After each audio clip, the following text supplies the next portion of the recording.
Well, howdy, howdy, howdy. I want to welcome everybody in today to a phenomenal session. This is the Fates Campaign Season 1, Episode 31. The First Debt. Last session was a rather joyous one until the very end, when the Diamatos and the Sorellos finally struck back.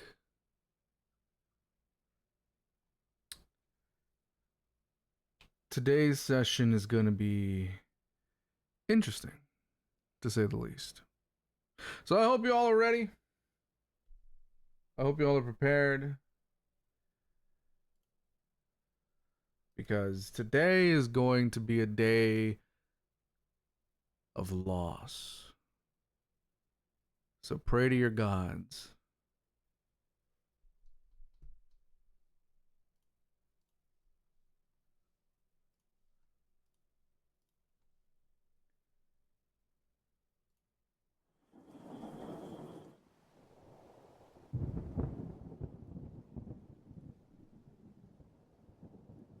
Players! Howdy, howdy, howdy. Hello. How are we all doing today? Hello.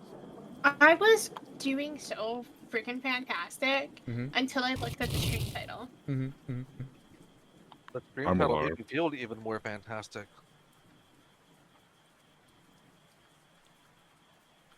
You know what? Since you said we gotta pray to our gods, let's all start howling at Silia. Oh. Today is gonna be a good episode. In what sense? I don't know. We'll find Definitely out. not scared. We'll find out. I'm scared. Where's my good set of dice? I'm excited and scared at the I feel same like time. I'm gonna need my really good set of dice. Quick, where's my weighted dice? I knew it! You laugh, but they're actually metal dice. The That's ones that I was fucked. grabbing. That's fun. Yeah, that's what I meant.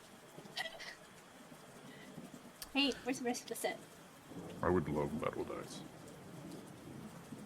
The I'm just eating rain chicken. never stopped. Not during the night. Not at dawn. Not now. Gray clouds blanket the sky above Marsember. Heavy. Oppressive. As though the heavens themselves have chosen to look away. The city feels different this morning. Not quieter. Quite the opposite. There is movement everywhere. Valdoro soldiers rush through the streets. Messengers sprint between districts. Canals fill with boats carrying armed men instead of merchants. The city is awake far earlier than it should be. And nobody is smiling. Nobody lingers, nobody chats, nobody stops. Everywhere you look, people are moving with purpose, with urgency, with fear. The smell of fresh bread that normally drifts through the streets is absent. The sound of laughter from the docks is gone. Even the gulls seem quieter, as though the city itself knows something terrible has happened. Inside the tavern, the atmosphere is no better. Patrons speak in hushed voices. Conversations stop the moment anyone approaches. Eyes drift toward doors, toward windows, toward the glowing rings worn by members of the Valdoro family. The rings have not stopped glowing. Not once. Not since the night before. A constant reminder. A constant warning. Something has happened. Something big. And though nobody seems willing to say it out loud, everyone can feel it. The peace between the three families is dead. The only question remaining is how much died with it. Outside, thunder rumbles over distant waters. The rain continues to fall. And somewhere beyond the walls of the tavern, the first debt is waiting to be paid.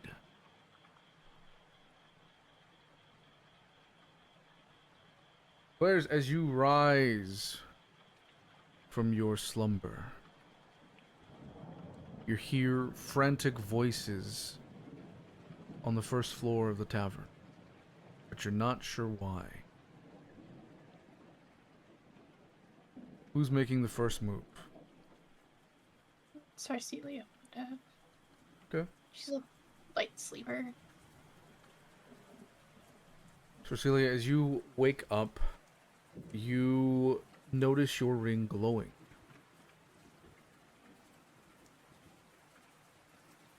It's a very distinct glow. At first, you're not sure what it means, but in your mind, you realize something terrible has happened. As if you can understand what the ring is trying to communicate.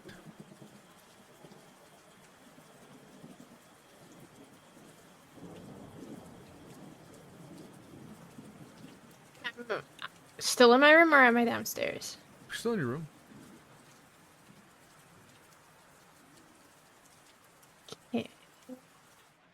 Can I make any distinct voice, like any of the distinct voices from downstairs? Make a perception check.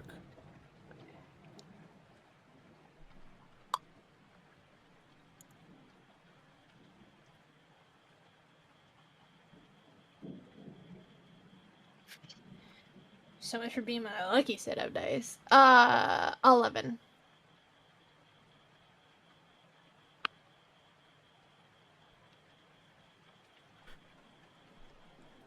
There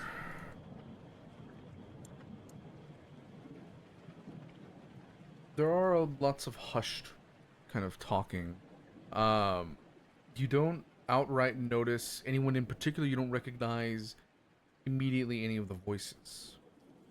You hear frantic talk. You hear, you pick up words here and there. Pick up words like gone, so many,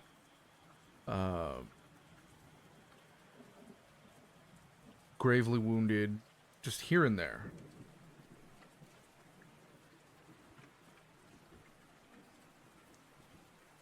Okay. So enough to understand that some serious shit happened last night. Okay. Yeah.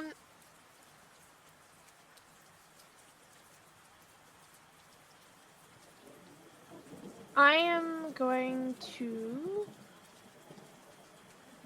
try to connect to Artorias, you know, and mind connect thing. What do I have? Telepathy. Like, what do I have again? Anyways, I'm gonna try and connect to him that way. Okay. Just see if he's awake before I go knocking, so I know how loud I have to knock. I guess Artorias, in your brain. Artorias, are you awake?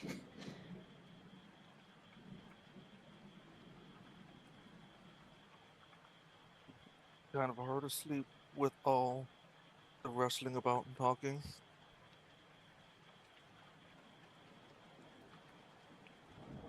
Okay, 1 second. And I am going to essentially run to Artorias' room. And I'll just let myself in, just so you know. Assuming the door's unlocked. I was gonna say the doors at this point is already cracked open. I was just sharpening my blade on the bed. Okay, cool. Letting myself in.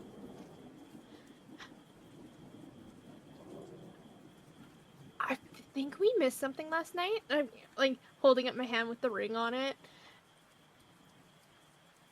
I'm not sure if you can hear like what's happening downstairs, but like they're talking about we lost people, so many are gravely injured. Something happened.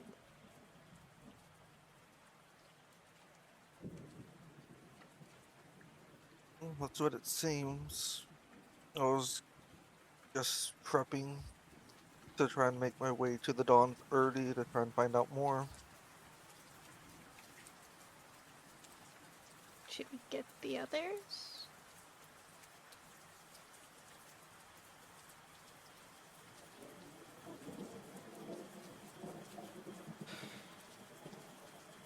We probably should. I don't know if I should try and head out first. I mean, you can. I could rally everybody.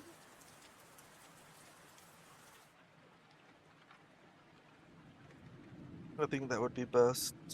Try and rather gather everybody up while I try and go check in. You can always try and connect to me if something happens while I'm away. Oh, you're taking Sage with you. I'm not sending you out there alone.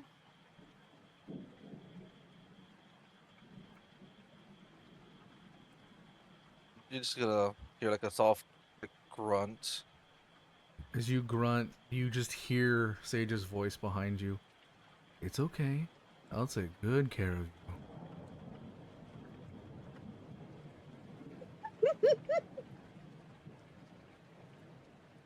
Great.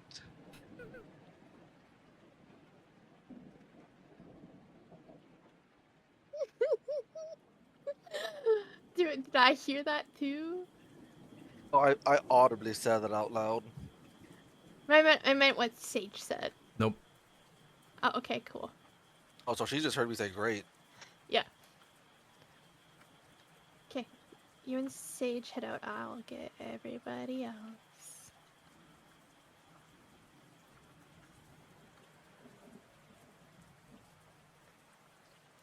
If I come back more annoyed, just know it was Sage's fault. Don't blame Sage.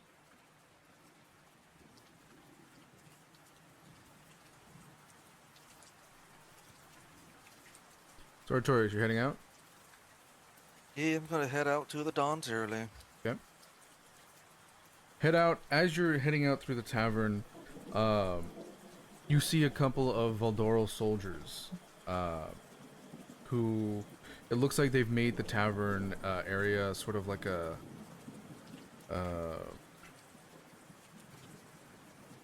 temporary clinic. You see some tables with some soldiers on it. Some are being tended to. Some have cloth over their head because they've passed. And you see one of the clerics who's taking care of some of the soldiers turn around. She kind of looks you up and down. Oh, you're the new captain. Apologies, I didn't. Captain, there's several soldiers here that are, well, that have passed. I'm sorry.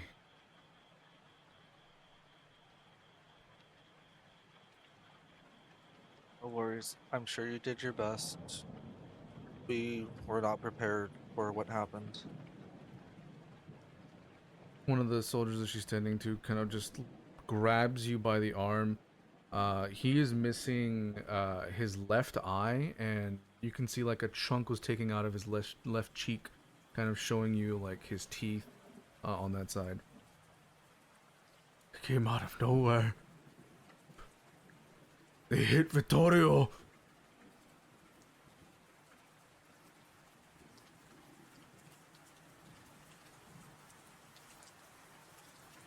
The cleric goes and kind of puts bandages on that side of the face, and just kind of like tries to calm him down. It's gonna be okay. She turns back to you. There's more makeshift clinics as you make your way down the road. If you're going to see the Don, be careful. I've never heard him this angry before.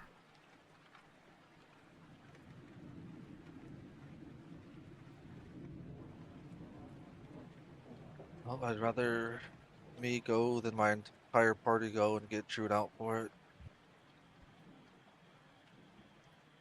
Be well.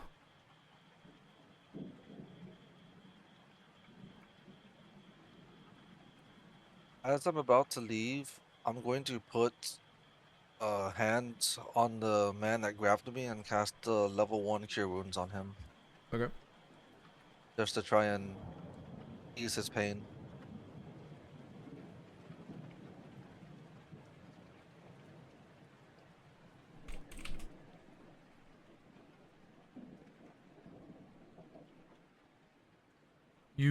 As you do that, you see how his wound starts to heal, but something prevents it.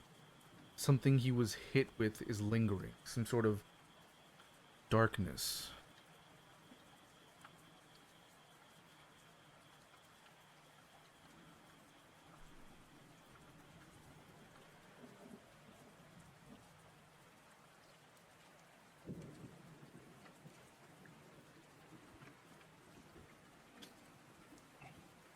He's gonna kind of frown and ask the cleric if she knows anything about this. No, we're waiting for the father to come over and inspect it.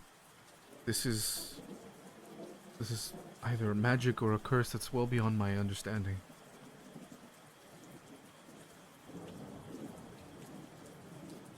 Artorias is just gonna nod. Okay, do your best to tend the people here. I shall return later, hopefully with more news from the Dawn.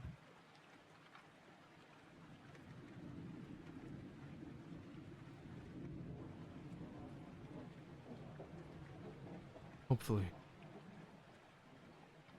Pray for these soldiers. Pray for the Valdoros.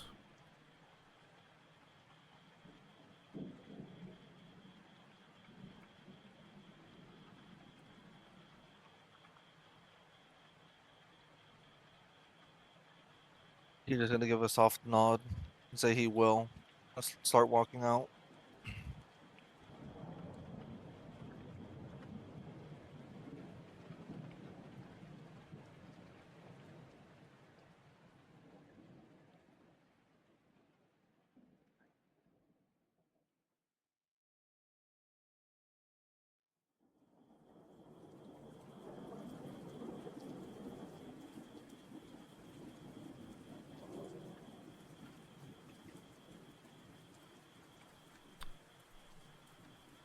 Okay. As you head out, and before we get to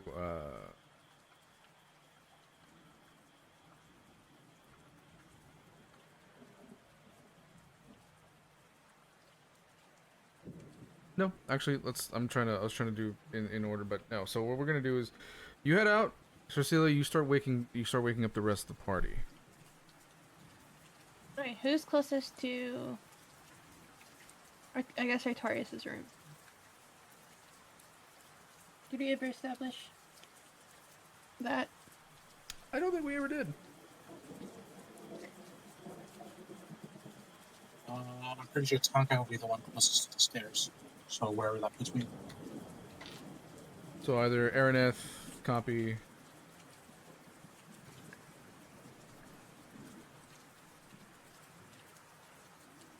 Nice to figure it out.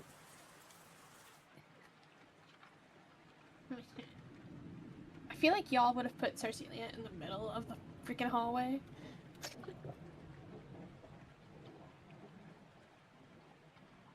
What? Cool, I'm going in Araneth first. Yay! He's completely naked. I didn't even knock on the door yet, but okay. TMI, bro. It'll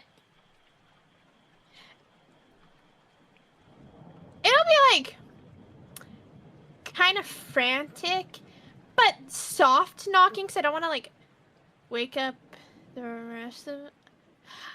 Do we know how many people are staying in the tavern? 13. Is it mostly all family members, or Yeah, is for it the most some- part. yeah. Okay. Then it's just knock, knock, knock, knock, knock, knock, knock. Araneth! No care whatsoever. Okay, I'll just go there, and I'll just float over to the door. I've already been awake because of all the noise. So I'll just open up the door and be just greet you like, good morning, Silia. Hi. Get your ass up. Just a little sarcastic salute. I'll go over to Cawpy's door. In contrast, soft little knocks. Cawpy, are you awake?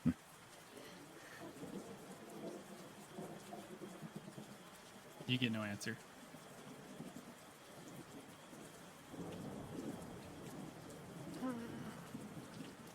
Cawpy, not answering's not funny.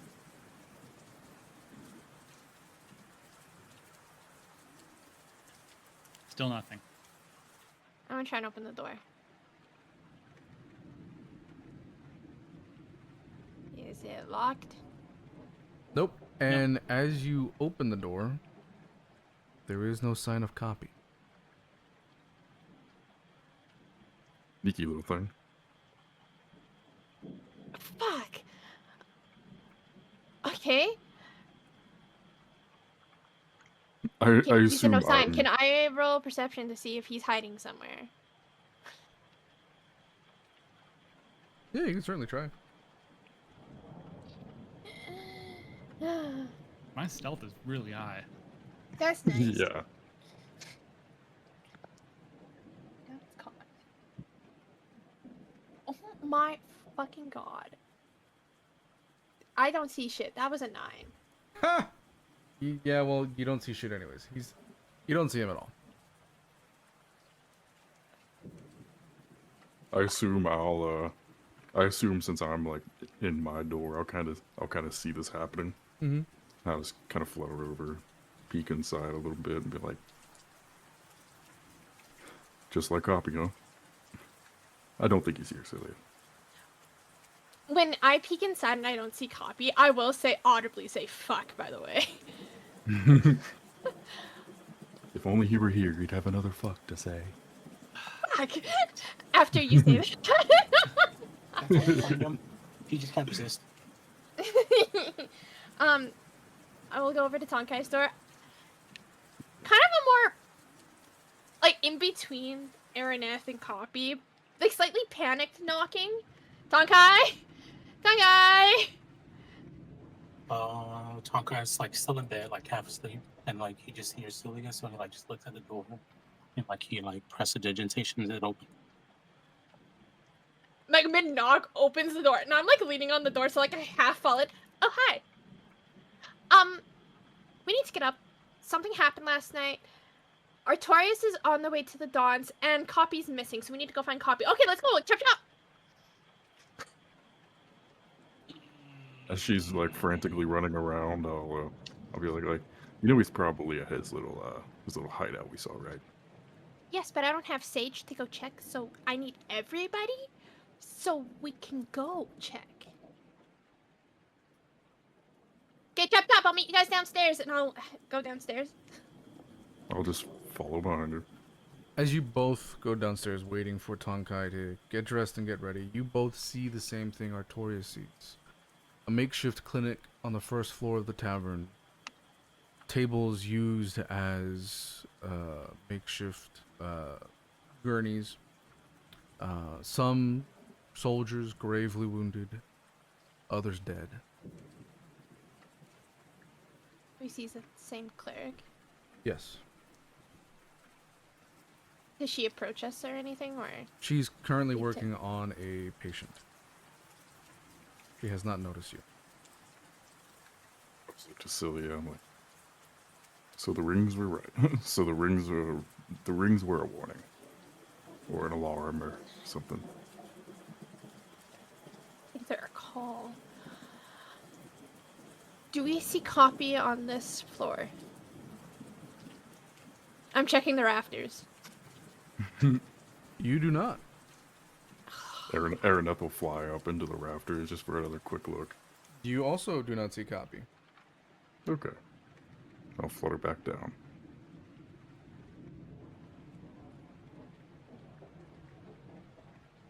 Yeah, I don't think he's in the tavern, Silia. Well, you never know. Tonkai, at this point, do you make your way down? Yeah. I start. So I'm like, Tonkai, I'm like making way downstairs. I'm still like trying to put my pants on. okay. As you're kind of going through that, you're seeing the same thing that they're seeing, the same horror. Nurse finally turns around. Oh, I know you three. Your friend just left moments ago. He's heading to the Dawn if you need to catch up with him. Yeah, we're going a little bit behind. Do you need help here? As I'm like scanning the room. I would say yes, but most of these poor souls are gone. There's nothing we can do for them.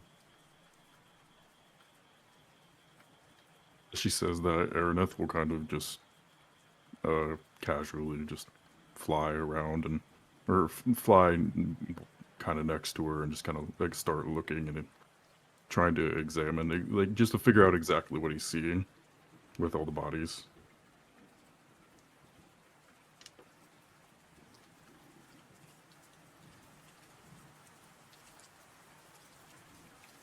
I think. Should I roll like a perception check or? Make a medicine check. Oh, medicine, okay. Ooh, okay, 5. Never mind. You're seeing a lot of wounds, very deep, grave wounds. Some of the soldiers have lost limbs. Some of the wounds you don't even see because the whole body is covered with cloth. But there are about 6 soldiers in here. 4 of which are dead. The rest are just gravely wounded. Okay.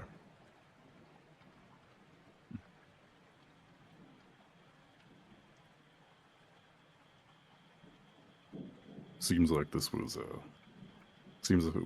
a rather strategic attack. Very, very brutal. This is what they were planning. We tried to anticipate.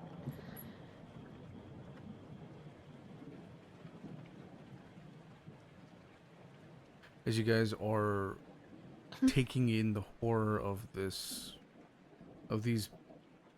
soldiers, Cawpy, Yes. you are last night when everything kind of went down, you leapt out of your bed, jumped through the window, and immediately booked it across the street. That stranger wasn't there when you got there, but there was a raven feather. I'd like to pick up the feather. As you and pick up the feather, investigate it. there is a whisper you hear.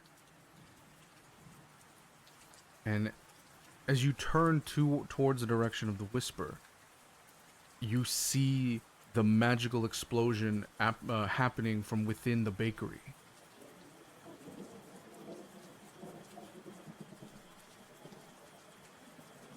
I'm gonna go running to the bakery, and as I start getting down the street, I'm gonna start mimicking the sirens that the Sorello guards were blaring in their city, Okay. in Suzel.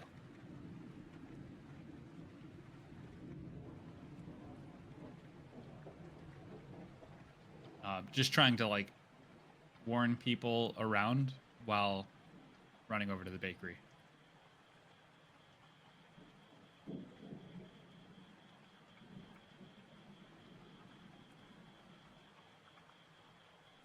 As you do that, you do see some lights kind of turning on in some of the buildings that you're kind of running adjacent to. But when you make it to the bakery, you see that inside everything is totally destroyed, damaged, from some sort of magical blast. The glass is blown outwards. It doesn't look like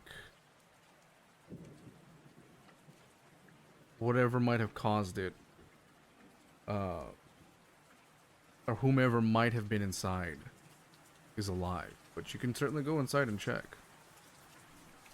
I'll creep up to like the window that's blasted out and just kind of like shimmy along the wall and try to like peek in to like take a look inside from outside to see if there's any dangers present. Okay, make a either perception or investigation check, depending on how thorough you want to be. That is a 24 investigation.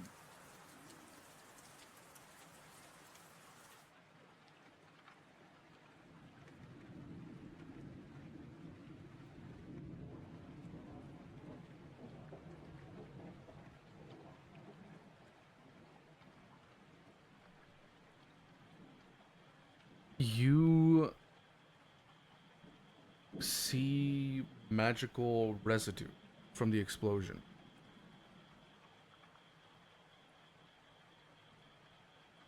This is one of those kind of moments where your eyesight plus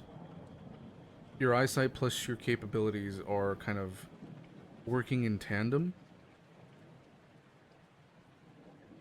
You start seeing the magical residue. You start seeing kind of the little bits and baubles that created this explosion, kind of in pieces.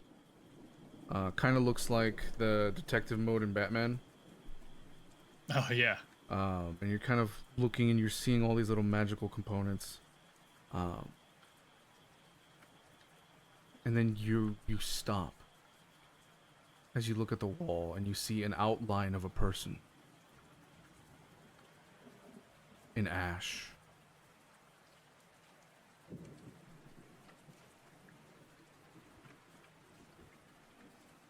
While that's happening, like while Cawpy's looking at the residue, he's gonna try to collect some of it into a little flask, and then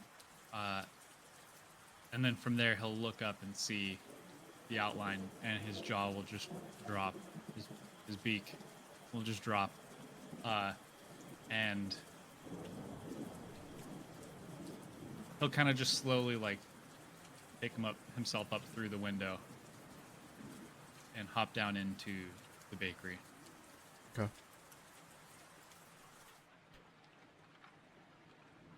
As you get in, some glass shatters on your feet, kind of putting pressure on the little pieces.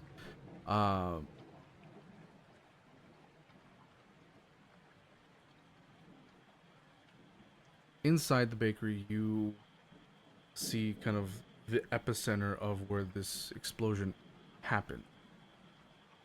You see a few more kind of people-shaped scars on the surrounding areas.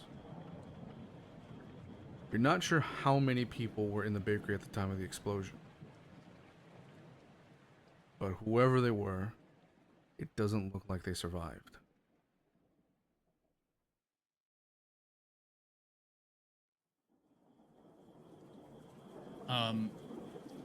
Is the one that I initially saw on the wall, is that one like the furthest into the bakery? Yes. And if I approach that one, like am I kind of approaching the front counter? Yes. I'll kind of like slowly creep around the counter, and I'll go up to that one. Looking at the kind of the height of it and the shape of it, is the shape and height of it familiar? Make an investigation check. 16.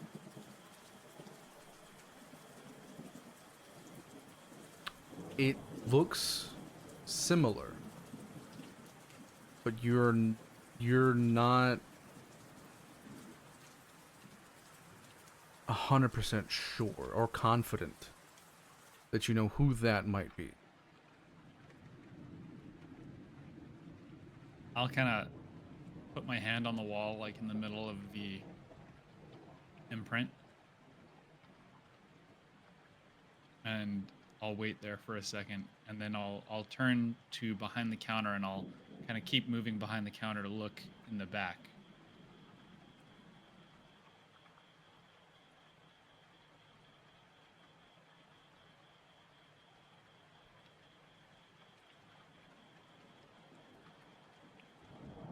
Okay, so now you're looking in the back of the bakery?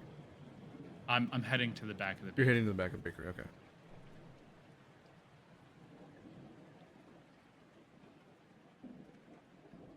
As you head to the back is mainly kind of everything that was back there is sort of the explosion didn't reach all the way to the back, but you can kind of see where the indentation stops from the sort of the magical explosion and kind of the concussiveness of it. You once you get to the furthest part of like where they do all the baking, you see kind of dishes and tools and whatnot kind of knocked out of where they once were because of the concussion of the explosion. But you're not seeing much else back here. It is a huge mess though. Is there like a back door of any kind? There is, yes. Is it open? The back door is open, yes.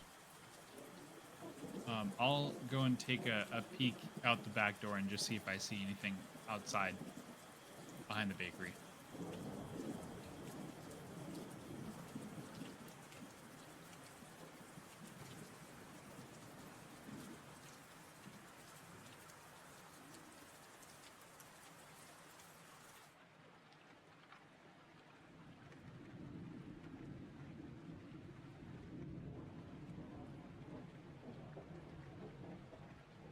And that would be a 22 investigation. As you exit the back door, you don't see any traces of maybe somebody trying to escape. You don't see anyone outside on that side of the building. It looks like maybe the concussive force just blew the back door open. Okay, then I'll head back inside, and I want to try to look around for anything that I might recognize as being grants. Okay. And that is a 24 investigation. Okay. As you kind of ruffle through the debris, trying to find anything of Grant's, anything resembling maybe Grant himself or anything else, you do find Grant's glasses. He didn't always wear them, but these are more of like, once you get a good look at them, they're more for checking enchantments on specifically for pastries, making sure that it's the perfect pastry, kind of. You see kind of magical runes on the side, and if you were to put them on, you can kind of see like the red outlines on all the flour, telling you like, oh, it's bad, or whatever it might be telling you. So it looks like he had a secret weapon to make the perfect pastry, that you're finding out now. I will take those glasses, and I'll just kind of like tuck them in my bag and kind of continue looking around as I like make my way back out towards the front.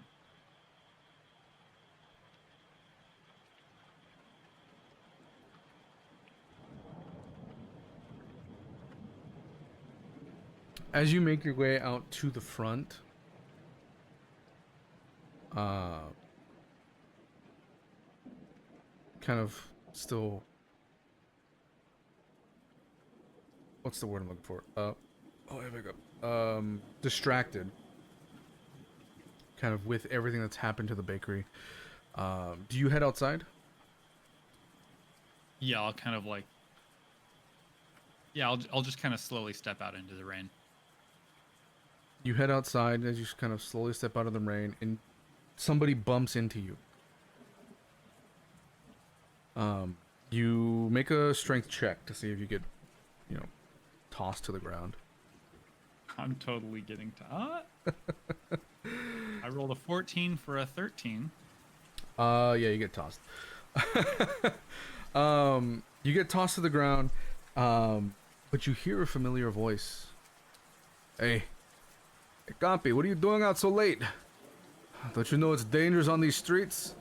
When you open your eyes, you see Vito covered in blood. But he's not alone. You see him carrying somebody. You're not sure who, but it looks like they're in need of medical attention. Come on, Cawpy, I can't leave you by yourself. You're coming with me. Cawpy will just like nod. Can I like, while he's saying that, kind of try to like peek around his back to see if I can see like the face of the person? Yeah, make a perception check. Oh, that was weak. 11. You do not recognize this person.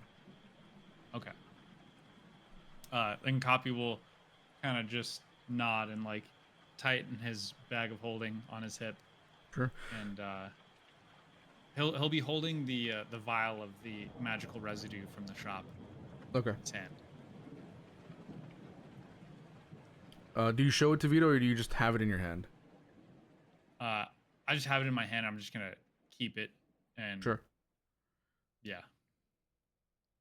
You follow Vito to the Don's house, and now we fast forward to the present.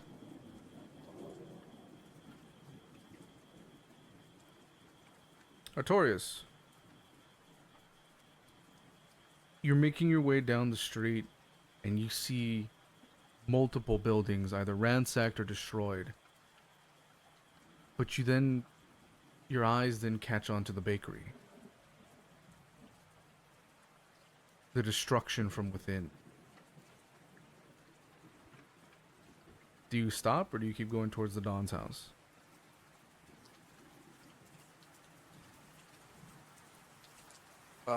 He's just gonna kind of mutter up to himself. Silia is not gonna like this, but he's gonna proceed to the Dons.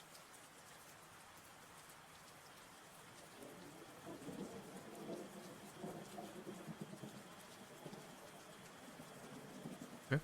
You make your way towards the Dons. Make a perception check for me real quick.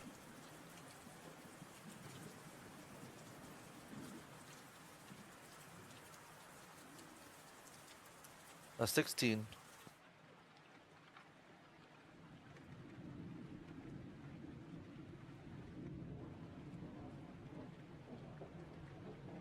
You look around and you see more soldiers kind of taking bodies towards the Don's house. It looks like they might have set up a little recovery unit there, or just a little, or maybe even a makeshift morgue now. So many dead. So it looks like now you're following the bodies.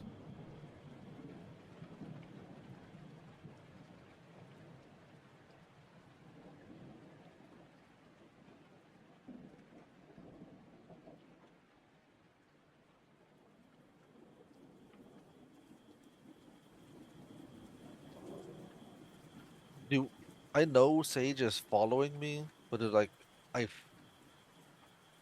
feel that she's like close around? You can feel that she's kind of like riding your shoulder, but she's invisible. She's gonna I don't know, whisper / mumble to her. How bad is it out there?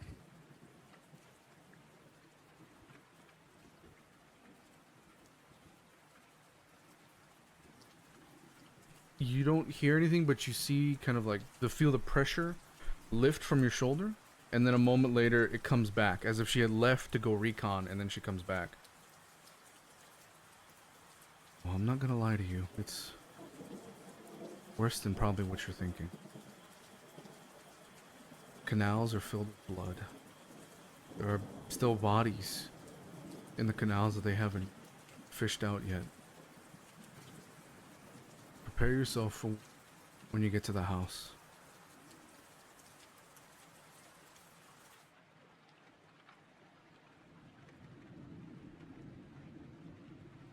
Is there anything in particular I should be prepared for?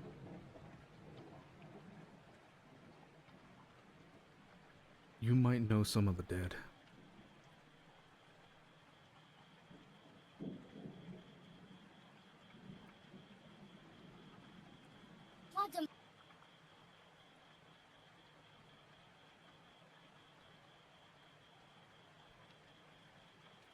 He's just kind of gonna nod his head and unconsciously like clutch at the hilt of his sword and continue walking.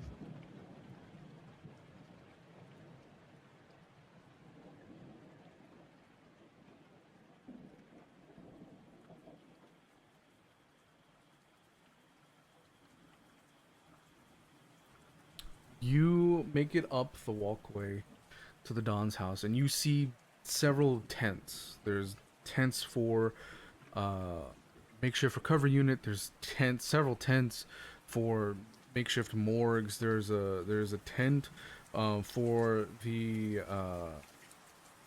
some of like the captains or captain. You and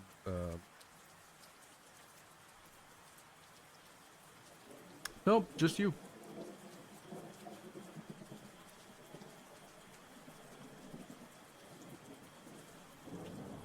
You walk over to the, if you want, you can walk over to the tent. You see some soldiers there, kind of preparing documents for any upper echelon of the family who are still alive.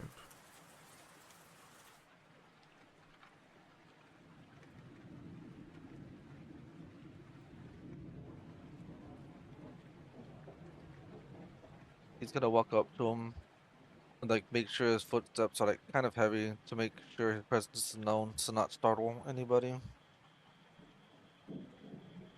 How bad are the losses?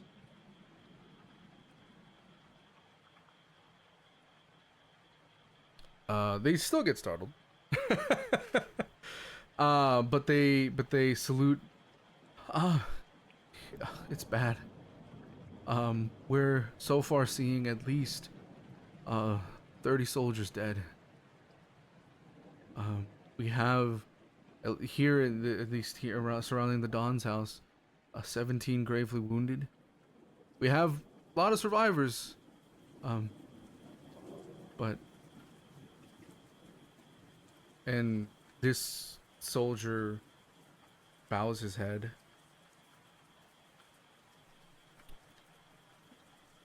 You're the only captain that was still a captain when the regime change happened that is alive.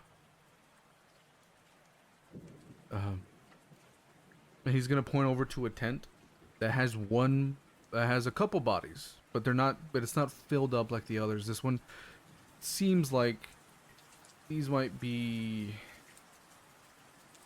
VIP bodies. And he'll just say, we just brought in Captain Donato Ironhook. Had a bolt through his throat. He didn't make it.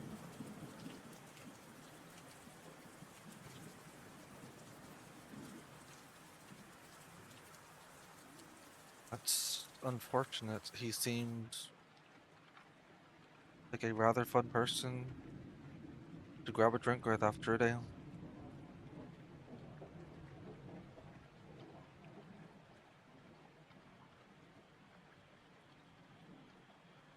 Is there anyone else that's been brought in? We don't have the, sorry, we're all over the place. We don't have a complete list here, but at each of the tents they might. Again, apologies.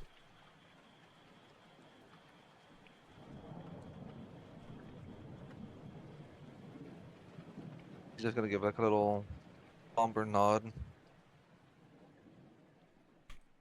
And I'm going to go check out the other tent he said that had, it was like the VIPs. Mhm.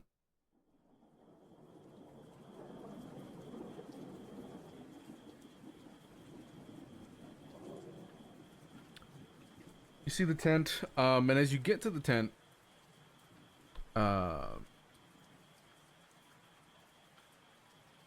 you see, you know, kind of the names, first one being Donato, then you see the second one, and you see a nurse who comes over. Captain. Oh, just glad you're alive. And she's gonna kind of point to the second body. He was just made captain last night, just like you.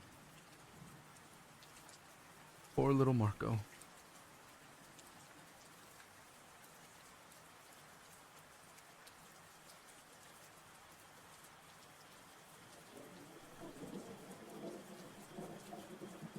And you hear a voice next to Marco. As you see, it's Lucretia. I'm still alive, thankfully. But you see her bandage wrapped around her abdomen. And it looks like bandage around her neck with blood kind of seeping through on the left side. She calls you over. So you're the new captain.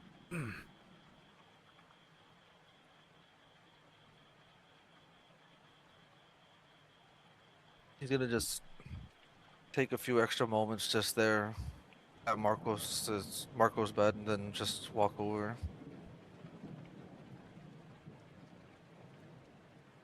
Yeah, unfortunately, I am probably the only new captain still living.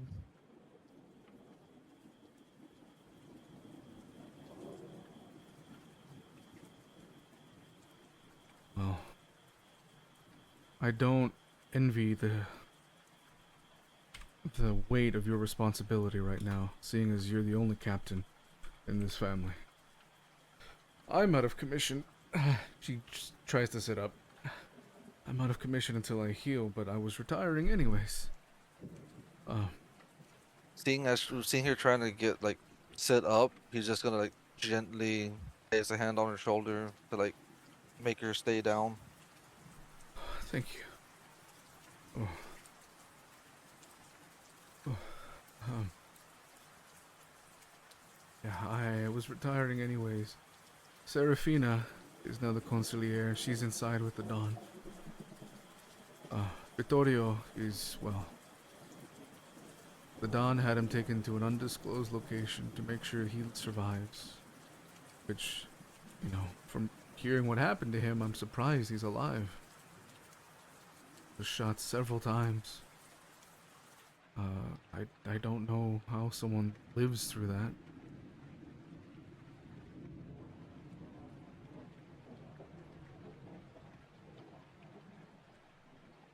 He's either lucky's not the word for it, but lucky to be alive, or he had someone on his shoulder that really didn't want him passing.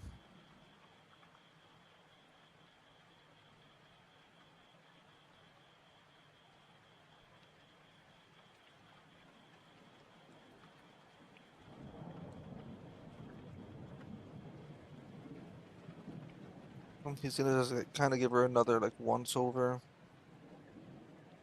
Did you manage to catch a glimpse of the cowards that did this? No. She kind of points to her wounds, grunts. These were caused by a magical explosion. I didn't see anything. I'm really glad I'm alive.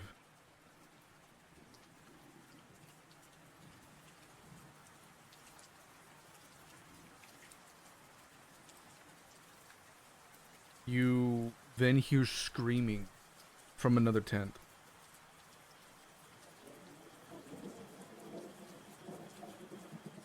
You're not close enough to hear what they're screaming about. What's all that commotion over there?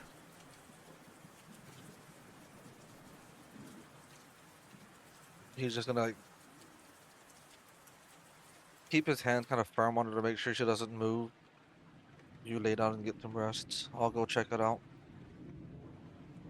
If I haven't gone to speak with the Dawn, I will come back and let you know what happened. Thank you.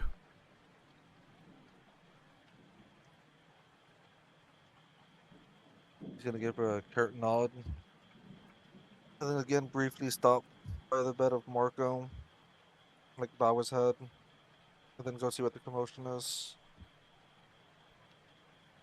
As you walk over, you see some soldiers trying to calm another soldier.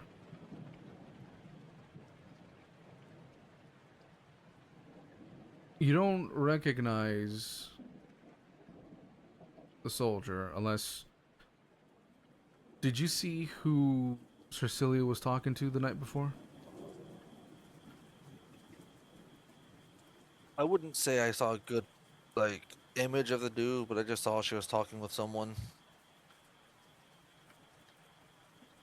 Then I will say you don't recognize the soldier. But they start screaming. Where is he? Did he live?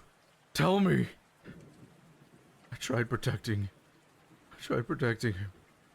But they just came out of nowhere. As you go into the tent, you see he has a deep gash in his chest. His right arm is broken. And he looks towards you. You're the new captain. Please. Is Jeff alive? I need to know.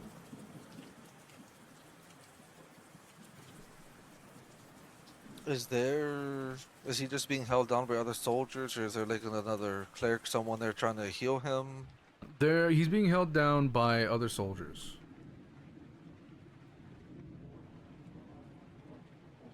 There is a cleric. She's too scared to go towards because he's being erratic. So she's too scared to go towards him to try and do anything.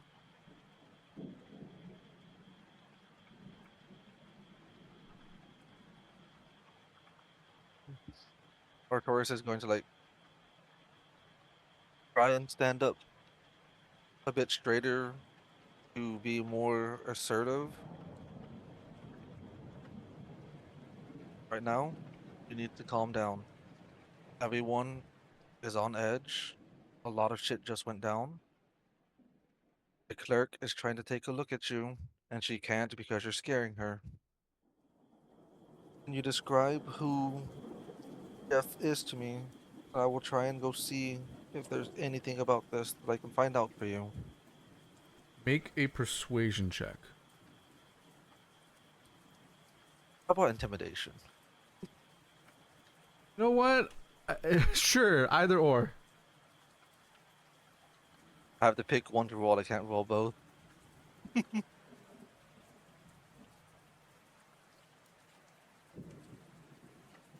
That is a 22 on persuasion.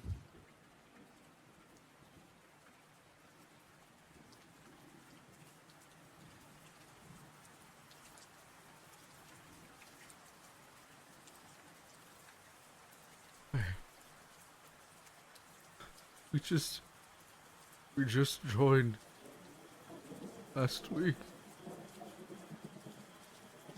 I just need to know if my friend's alive. He's a halfling.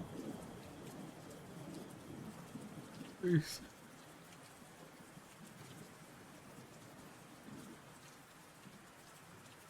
Artorias is gonna put a hand on his shoulder and gently try and lead him to a bed to lay down, so the cleric can try and look after him. You do that, and the nurse finally starts casting calm emotions, and as you're kind of gently pushing him down to kind of get some rest, he just muttering. Please, please, please, he just lulls to sleep.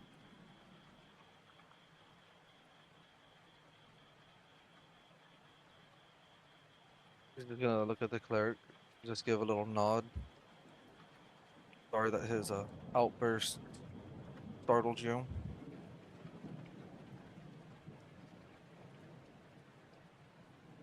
I thank you for the help. I didn't want to tell him in such an erratic state, but seeing as how he's asleep, his friend didn't make it.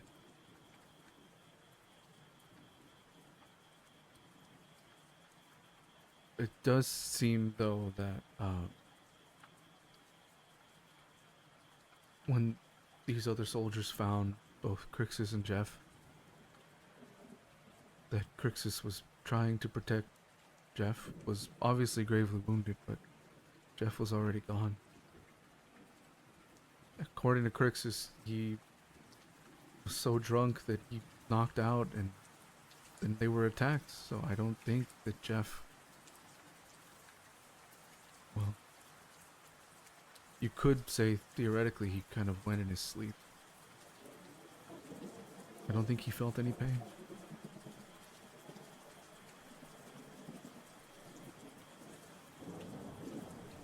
It's gonna kind of let him, like, just like a low sigh.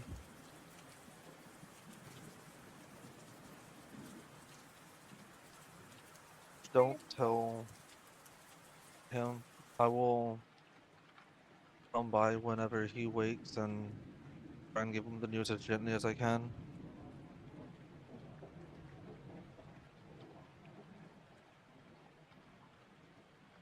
Sure.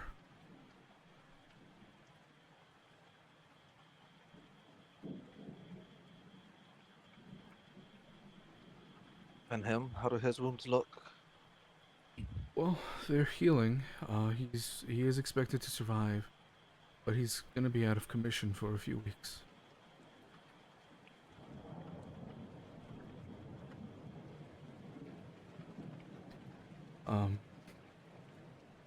If it wasn't for Vito, I think Crixus would have also died.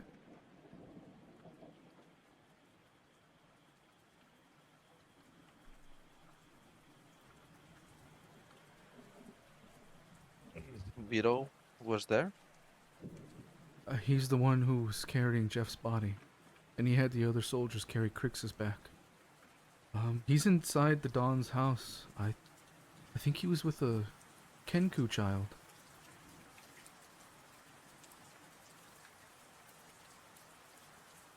He's not going to mean to, but he's just gonna kind of mutter under his breath.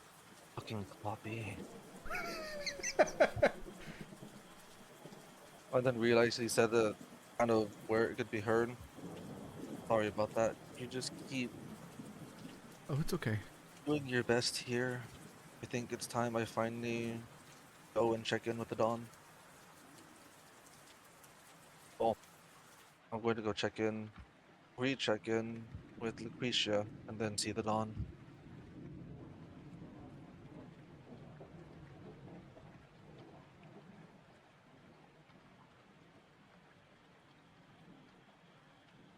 Okay, so now He's you're gonna walking get inside the Don's house, correct? I was gonna go back and report to Lucretia. Oh, right, that's right, yes.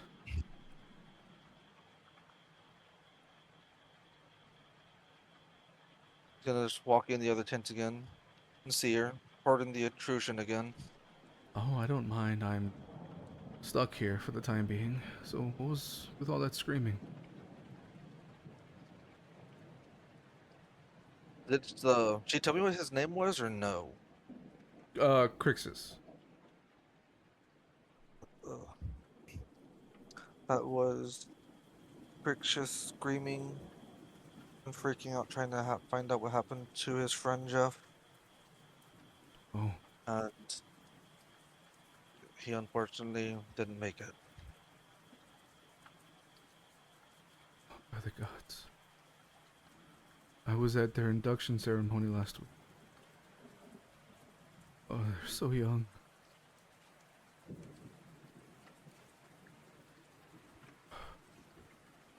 We've seen so much loss in just a few hours.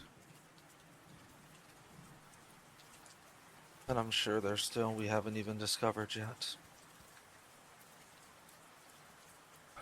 By the gods. Go see the dawn.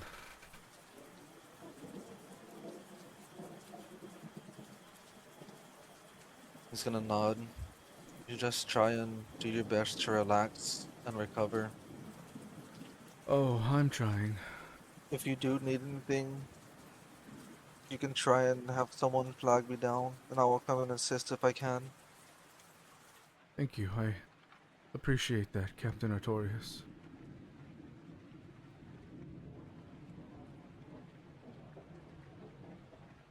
For now, I'd rather it just be Artorias. Of course. Being called captain at the moment doesn't feel right. Well,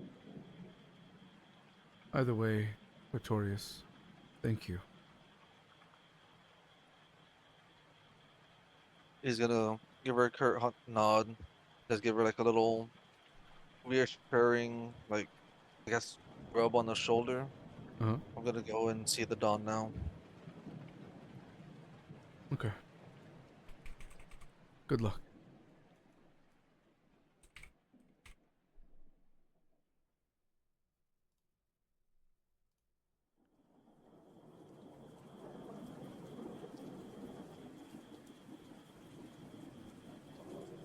Alright, and now you walk inside. We are gonna switch to the rest of the party, who is now... She'll be right back. You are all now walking down the street, correct? Seeing the horrors of last night.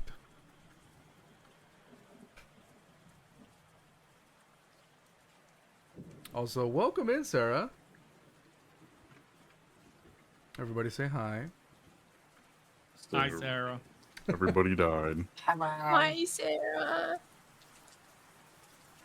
Ruben killed everybody that I liked. Now, that's not true. Vito's still alive. Oh, she don't like Vito. For now. Well, I like Vito. Ruben killed almost everybody that I like, Sarah. Ruben, what the fuck happened? Did you watch the ending of the last session? Yeah, you're gonna need to check out the VOD. Just watch the end. You'll see. This is serious? The bakery is... I didn't understand any of that. I mimicked an explosion. Brody? Who the fuck says Brody? Are you Adrian Brody, famous Oscar-winning actor? And you didn't tell me? Yeah, I definitely know who that is.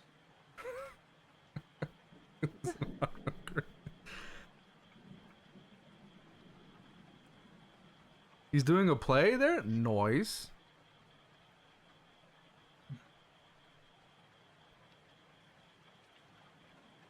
Do I see So that he's the gonna lose that bakery's shirt. blown up?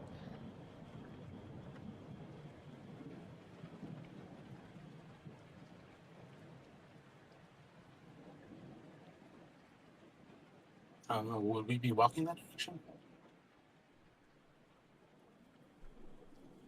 Oh no, Ruben said Artorias saw it on the way to the Dawn's house. Yeah. So you do see the bakery destroyed.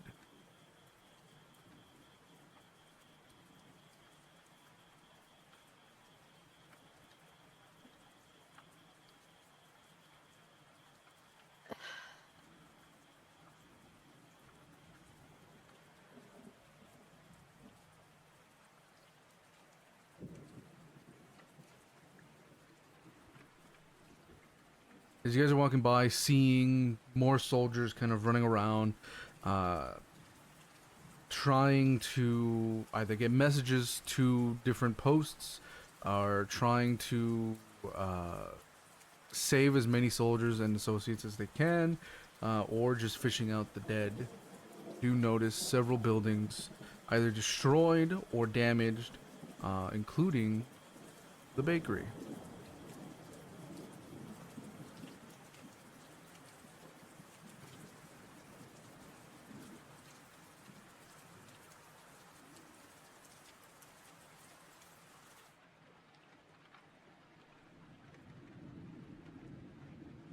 fucking hate you, bro.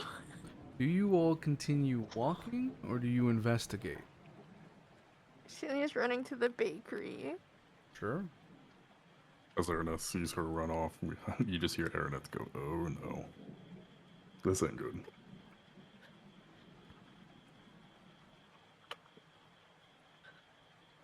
Fuck.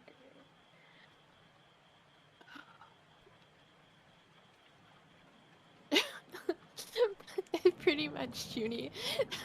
Celia's safe spot. Are there soldiers around the bakery or? No, they are elsewhere. Like I said, trying to get messages out to different posts, trying to save the gravely wounded or fishing out the dead from the canals.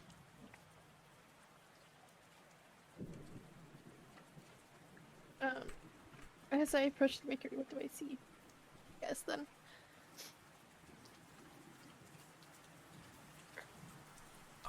You see the outside of the bakery, which kind of looks like it's expanded a little bit due to the explosion that happened from within.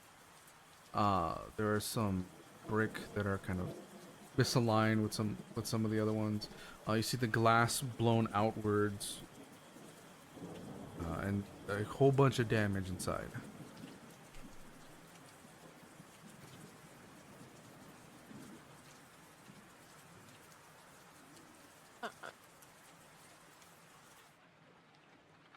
I can ascertain that this was an explosion that made this, or do I not know this?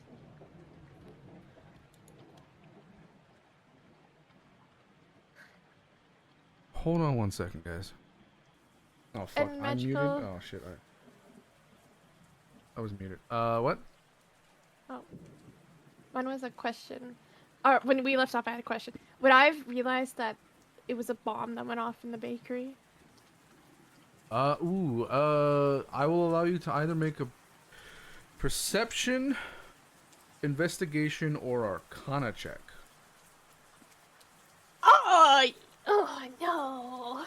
Oh no! That's too many choices. That's one too many choices. Tough titties. While she's, looking at this, I'll have Araneth will have probably made his way over to the bakery as well. Okay. That is a ow in my head. You said perception, arcana, or investigation. Yes. Fuck. I'm gonna do arcana and 23.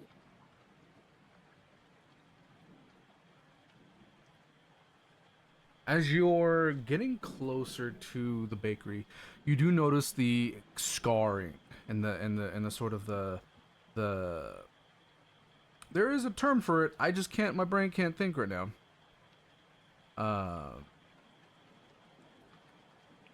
Scarring. It's a term used when you see kind of the imprinted shadow of a person after an explosion. Oh. Fuck, I know what you're talking about. Fuck. Now I don't remember what they're called. Somebody Google it and get back to me.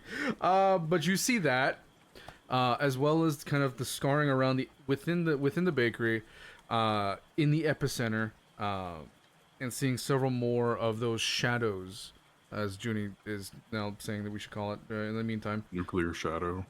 Yeah. Usually what's called. Photo negatives. Yes. Photo negatives. Photo negative. Yeah, you're right. So you're seeing a bunch of different photo negatives. Several people were in the bakery apparently. And you're seeing some residual pieces of magic residue, as well as the magical device, the component that caused the explosion.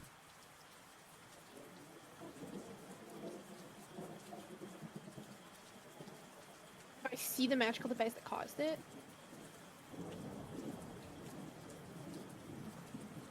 The pieces of the magical Okay, device. Yeah, well, that's what I meant. Like, because it's blown up, right? Yeah. Would I be able... And I can tell it was something magical. Is that what you were saying? Yes. Cool. Araneth, you said you were following me? Yes. I'm gonna point at the pieces. Okay. No explanation, just points.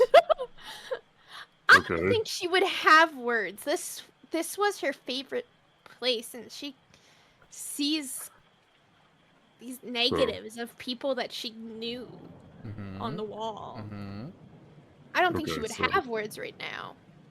I'll see her pointing. I'll kind of look. And what is it again you're pointing at? What is she pointing at? Like I'm making sure you see, because I'm pointing out the pieces of the device, the magical device that blew up.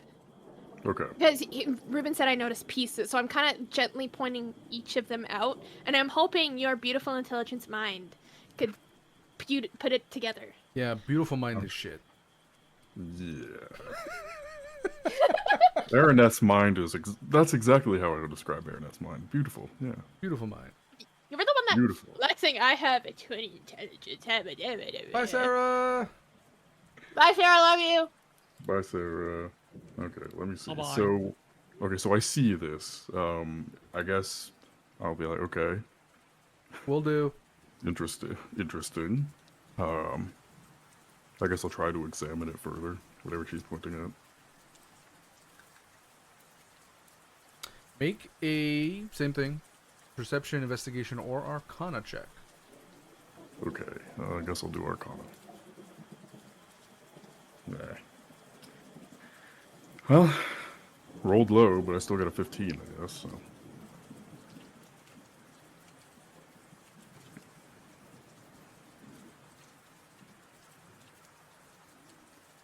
A 15, you said? Yeah. I swear, it's always when I roll Arcana.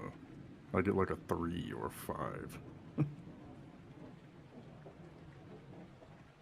But my plus 11 saves it, I guess. Sort of. As you go to inspect the magical debris from said magical device, you can ascertain that this device was created using magic that is unfamiliar to you, but that you've seen before. Araneth has seen it before, okay. Somewhere back in the Feywild, in the one place you had a gig. I'm not gonna outright say it because you haven't revealed anything about your backstory. But Oh you know what boy. I'm talking about. You feel this sense of darkness surrounding it.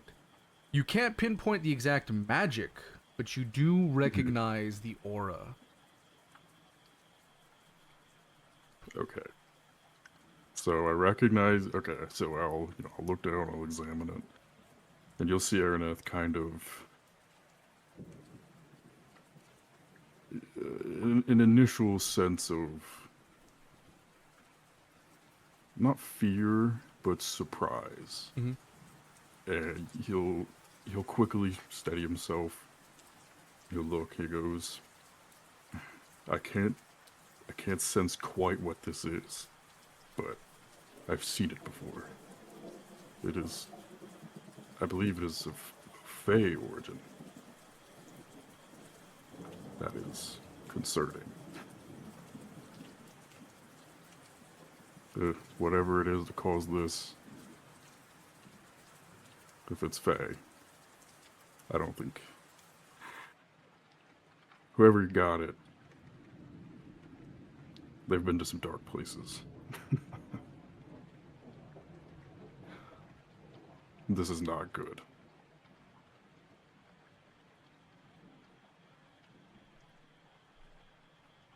And I guess as I start to relay that to Silia, I'll kind of, I'll look up.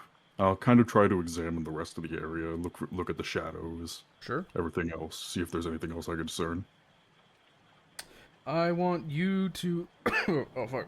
Make a investigation check. Sorcelia, do the same thing. Investigation, got it. Jesus Christ, what is it with... Okay, I need to stop using the digital dice. Bro, they're on Dude, something today. I'm telling you, I had to stop because it was terrible. Okay, well, I got a 10. So, I got a 19 on mine. Okay. Araneth! yep. You're sensing just a lot of death. Oh boy. These negatives, you don't recognize who they might have been. You're just getting that smell of death off of them.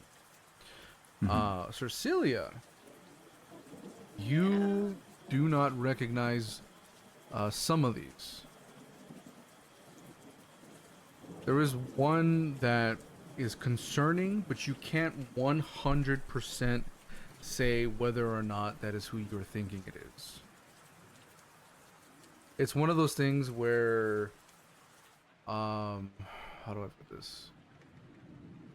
You're observing the sort of the negative. It looks like it might be the right height, the right size. There's just something off about the aura. You're getting a false positive, if that makes sense. Said I'm getting a different aura from it, though. Yeah, it seems like it might be the right size, right height, but it doesn't feel right. Can Almost as if, because you did roll a 19, I'll say almost as if. No, you wouldn't know. What I was about to say, you need more than a 19. Go ahead. That aura that I'm getting, can I like follow that somehow and investigate that further or examine it further or something?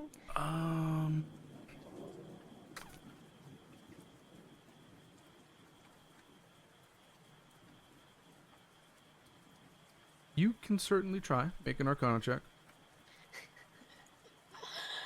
So scared. There's nothing to be scared of. Let's cock. Okay, potentially 22. Potentially. Yeah, my dice roll like that. Hers are weighted. Just accidentally throw your dice out of your dice tray like 3 times in one session because you're so nervous. That's what I've been doing all night.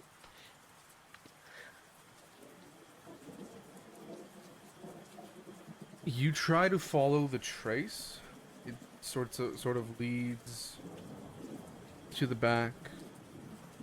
Then it kind of loops around back to the front and then just disappears.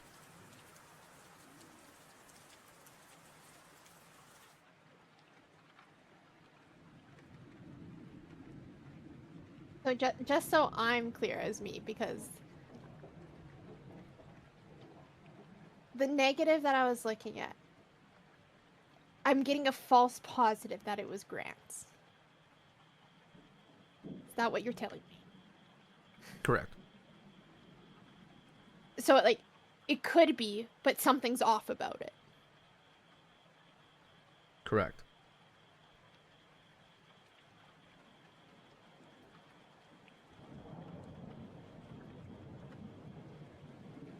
I think did I physically loop around when I was following this aura? You did. Okay, as I come back around, I think I'll stare at this negative that could be his. Mm-hmm. Yes. Nobody's gonna ask me what I'm doing. They're just gonna let Silia be Silia. Sir Silia be Sir Siliang. I'll just, flutter over. But before I do, I'm going to quickly grab some of the remnants of that magical explosive that I saw. Mm-hmm. Then I'm just going to quickly grab it, and I'm going to keep it for a sec. I'm going to keep it to examine again later. And then I'll head over to Sarsilia and see what the hell she's up to. She's staring at negative on a wall. I'll just kind of goofily flutter over, kind of peeking over the shoulder behind her. Just what you looking at?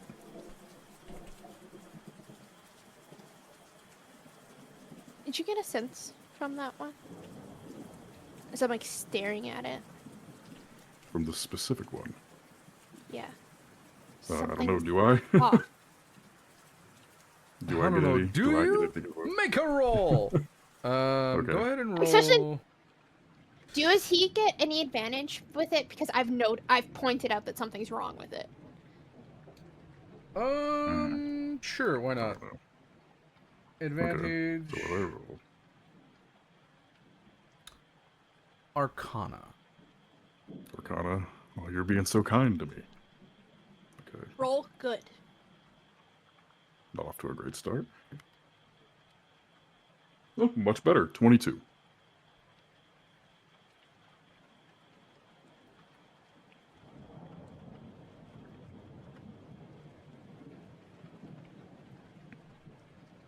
As you're examining this photo negative, you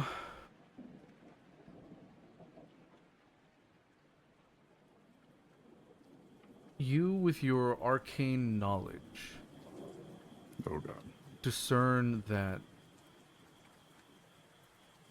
this was meant to be placed here as a fake. So the shadow itself is a fake, not what created the shadow.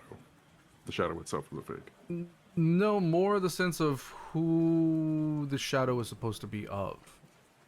Oh, okay. So yeah. So what created the shadow was a fake. Okay. Okay. I'll just be examining it quickly, and I'll get a sudden realization. I'll get that sudden realization. I'll look. I'll turn around to Silia and be like, this is not like the others. Whatever created this, it seems fake. Like, as if it was a decoy. Somebody survived this explosion. No, then where is he? Where's Tonkai during all of this? Tonkai he's hanging back. He's with you guys, but he's like just hanging back. He's like not. He's not invested, but he's not necessarily worried about what's going on, or rather how it's affecting the group.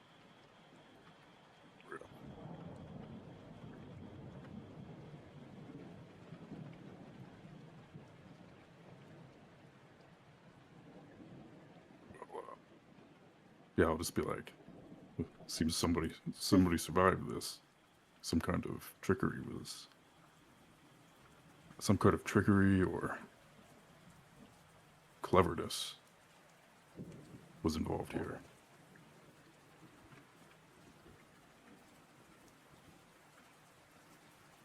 Now the big question is, where do they go?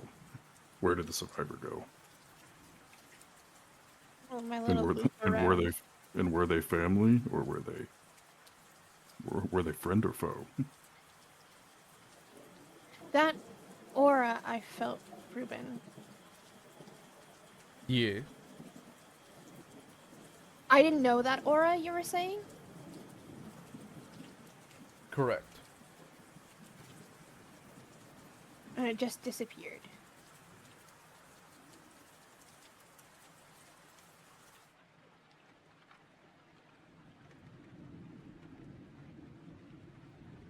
Okay. We don't know. Put that there. I can tell you that much. So faux.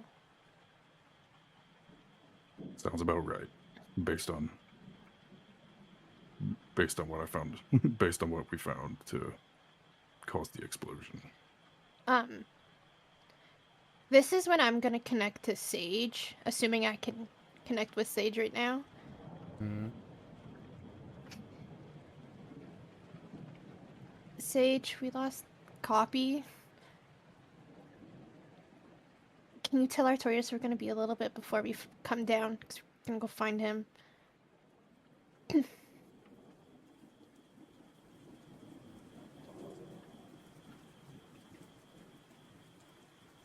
As you say that, we'll say like the scene changes back over to Artorias Sage, as she replies, "I wouldn't bother. Cawpy is here with us, and Vito." As Cawpy is standing in front of Artorias and Sage, and standing next to Vito. And the scene shifts. I'm just Artorias picturing. Artorias is giving him a very, very angry, disapproving look. I'm just kind of imagining, you know, like a kid gets lost at like Walmart or like a theme park, and he's in like the little area, like sitting in a chair with a little balloon, like kicking his feet while waiting for his parents. And then Artorias just shows up all disapproving, like. That's what I'm picturing right now. So are we doing this back and forth right now, or are we just zooming over there? That's up to you. Cool, I'm gonna respond. Great. One less thing for us to worry about. Do I need to brace myself for anything else while Yeah. we're walking there? Yes. I would ignore the tents you see outside the house and just walk inside. For your own sake. Oh, Celia's gonna listen to that for sure. Well, now I want to look at the tents. I don't say that. I don't say... Sir Silia does not say that. That's me.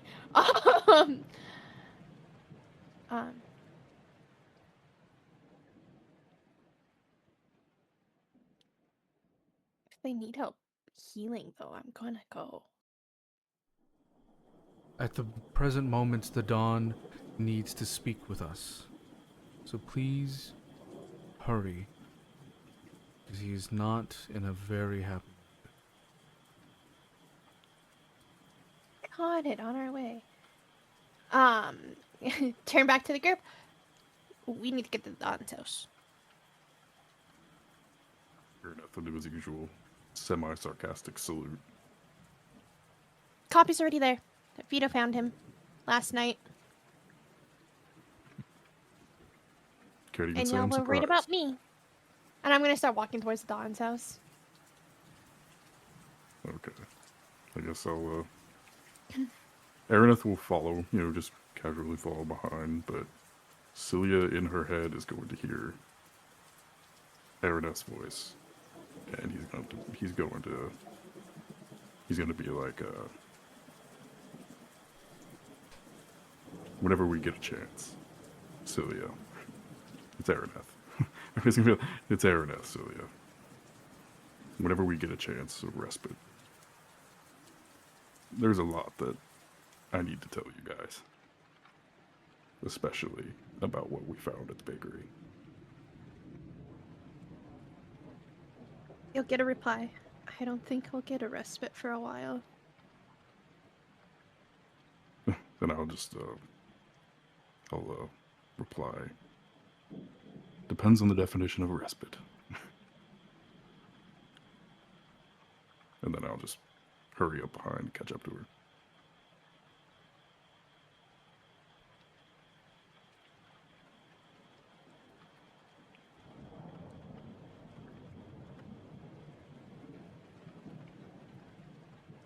You continue heading towards the Dawn's house, witnessing the same horrors that Artorias and Sage saw earlier. Soldiers running around, fishing out dead bodies, blood in the canals. You make it to the Dawn's manor, seeing the tents outside. Do you walk in, or do you head towards the tents?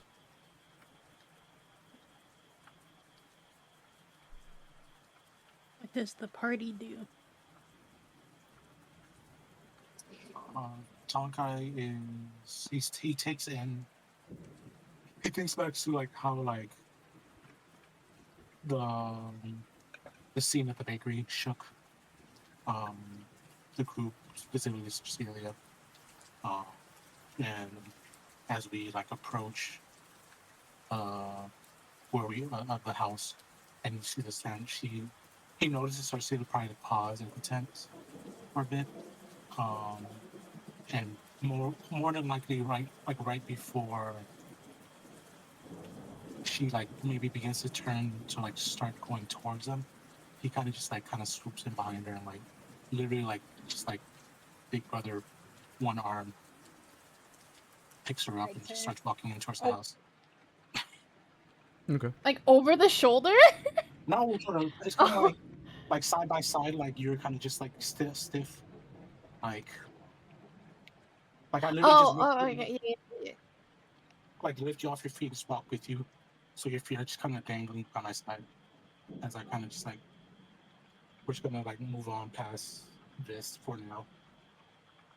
As we're walking by, you said there was tents near the doors, though, right? Yeah. I'm gonna glance inside the tents. Make a perception check. The curious little one. Too much for her own good. That's a nat 20. For a 24. Yeah, we did a dice check. As you're being ushered towards the Dawn's house, briefly before you get to the door, you glance to your left inside the tent and you see bodies of the dead. And one name sticks out to you. Jeff. Forgot his last name. I don't think he gave me a last name. Well, you see Jeff. Like Cher. Body Wait, for my- covered. Just the name hanging off of the gurney he's on. From my glance, the size matches who I met last night. It's a little body. Cool. +1? Yeah. Okay. You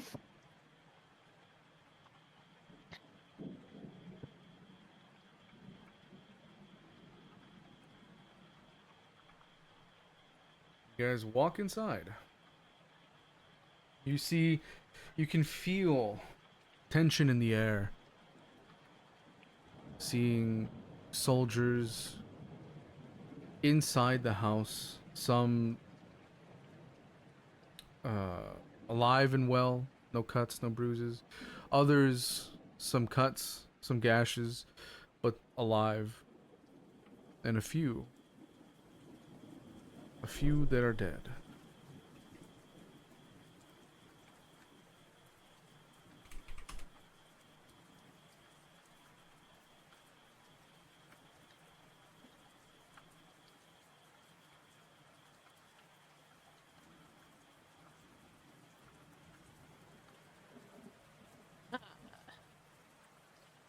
Is Tonkai still like carrying Silia?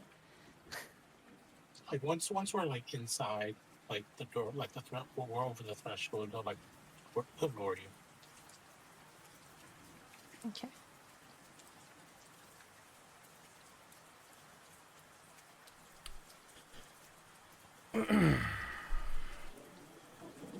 Sir Celia, you're noticing now that well, no, not you specifically, but other people are noticing now that your eyes are glowing a little bit brighter in daylight. Your hair has more pronounced silver streaks. Your canines are noticeably longer. There is a sort of a celestial glow about you. And as you're walking in the party, as you're walking alongside her, there's a bit of a pressure to her, as if the room feels heavier. Oh, casual. That's new. Do I feel this pressure? No, because you're exerting it. Oh. Cool. So what you're saying is Silia is a legendary Pokemon because most of them have the ability pressure. God damn it. Sure. Holy shit, it's Retrogigas!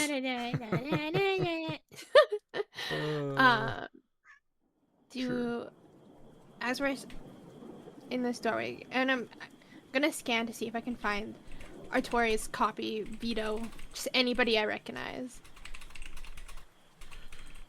You, yes, immediately see Vito talking with Artorias, Sage on Artorias' shoulder, and you see Cawpy standing next to Vito.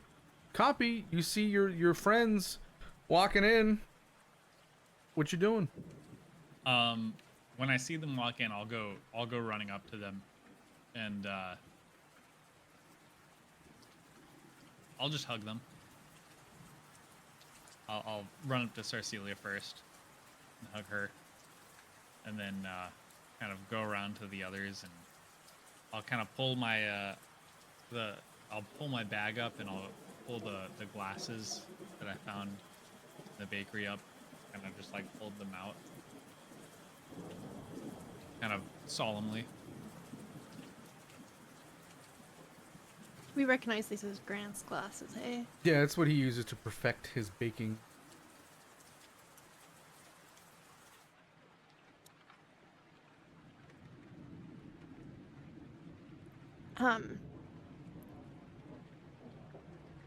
Cawpy, we'll talk about that in a second, and I'm gonna I would assume I would have crouched down to hug you because I'm tall and you're not, and it's adorable.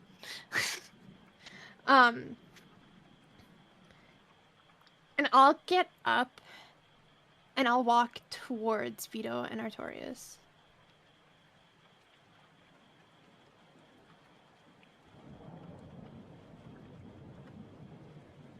And look who finally decided to join us.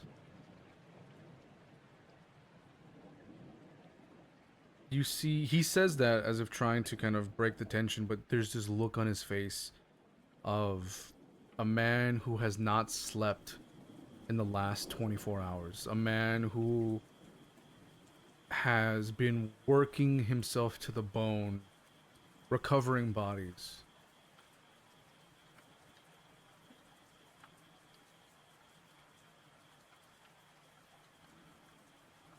So, are you all ready to speak with the Don?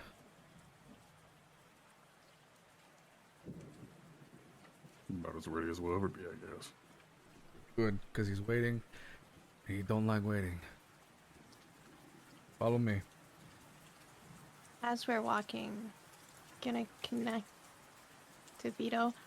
When was the last time you slept? I'll sleep when the Diamatos and Sorellos are dead. No, politely. Get out of my head.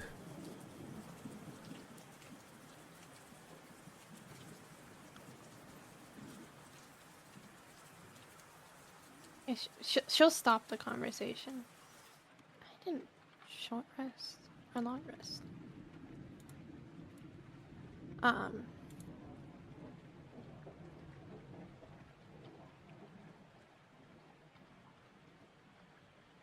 Yeah.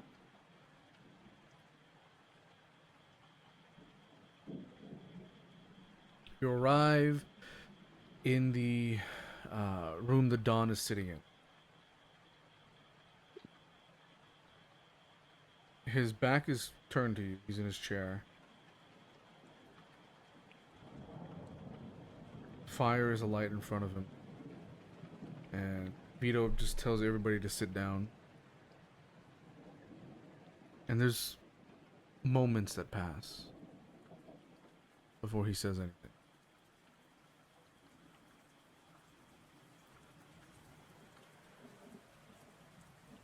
We were attacked last night. Gruesome attack. Something that we should have seen coming. Something that I very much was afraid of.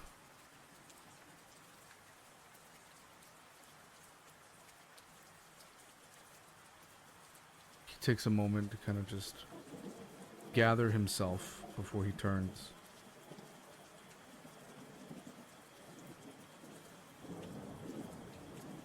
Finally turns around. He doesn't look like his normal self. Also doesn't look like he slept. He's unkept. Buttoned up shirt is not buttoned up all the way. His hair is all over the place. He has a cigar in his hand.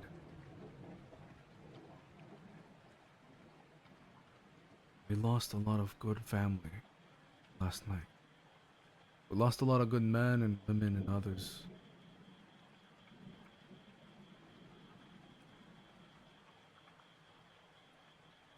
They finally retaliated. In the dead of night, like the fucking snakes that they are.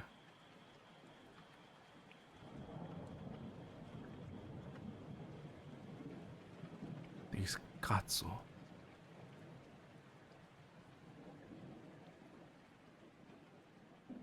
They tried taking my nephew from me. He's alive. He's not in any shape to run this family. So I am the Don again. A door opens. Serafina walks in. Serafina is taking up her duties as consigliere. Vito is taking up his duties as the underboss. Artorias, you are our only capitan. Try and get others. But for now, you command a great deal of our soldiers that are left. That is not a responsibility I want to thrust upon you so aimlessly. But they need direction. And I know you can do it.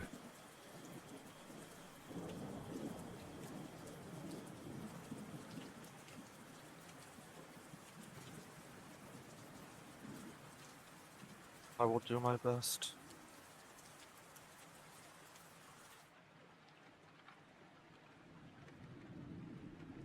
He takes a puff of the cigar.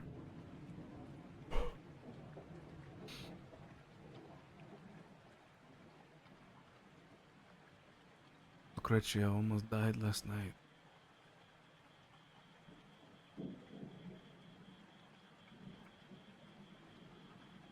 Marco. You see him stop. Composes himself. We lost Marco, who was supposed to be another captain. Lost so many old family members and new blood.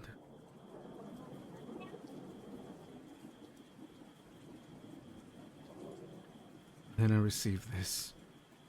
And he slams a letter on the table.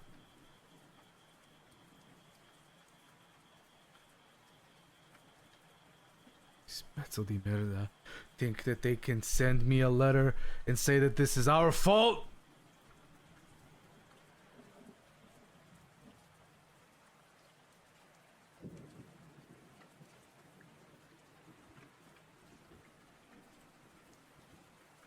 You're gonna hit him back hard. We won't leave a single one of their fucking family members alive. I'm going scorched earth.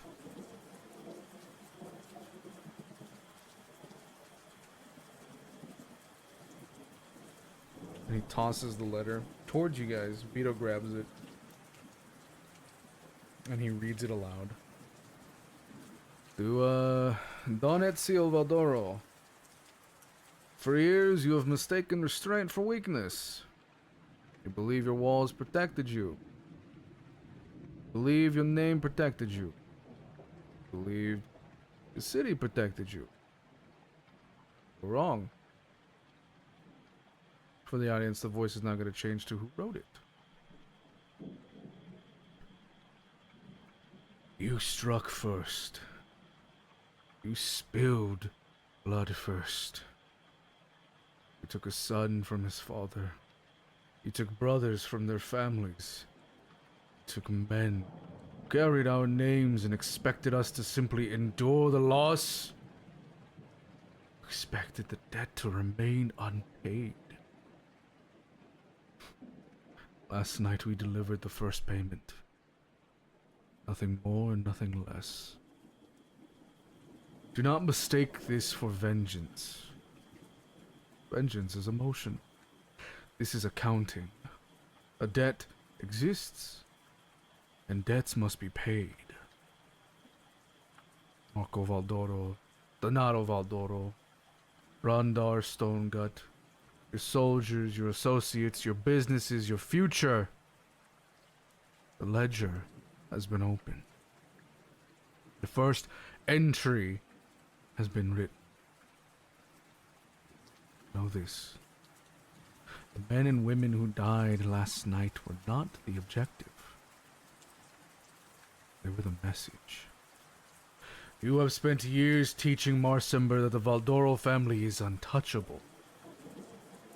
Last night we proved otherwise. Now the city knows. Now your allies know. Now your soldiers know. Now your enemies know. You can fortify your walls, you can arm your soldiers, you can hide behind your captains, you can pray to every god willing to listen. It will matter not.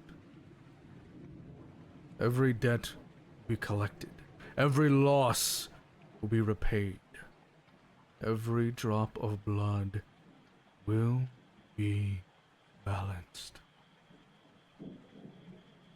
When this ledger is finally closed, the name Valdoro will exist only in memory. A story told by old men who remember a family that once ruled Marsember. The debt has been collected. A second is already due. We look forward to seeing what you are willing to pay. Signed, the Diamato family and the Sorello family. Vito finishes reading and looks over at the Don. That can't be serious. What the fuck is this shit about the first debt? They struck first, we retaliated.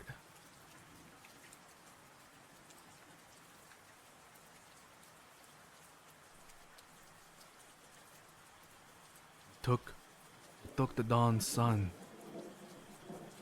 He says it's not emotional, but this feels pretty fucking personal.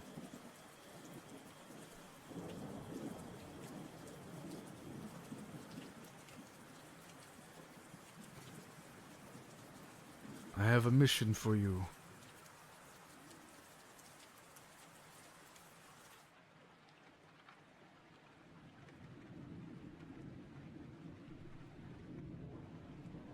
I need you to go out, cross the Dragonmere, go to Tazir, be as covert as you can, and do some recon. We need to know what the Sorellos are up to. Is that understood?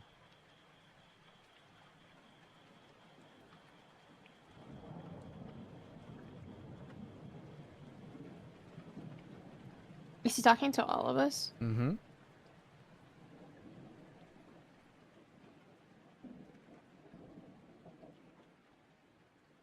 There's no way of talking him down from this, I'm guessing from the look on his face. Nope.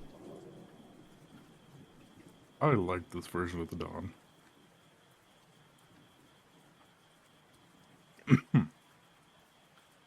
Araneth will just politely and respectfully nod and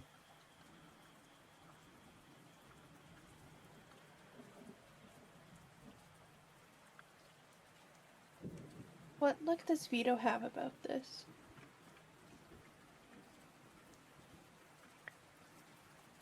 You would need to make an insight check for this one. No, that is my insight. Great question.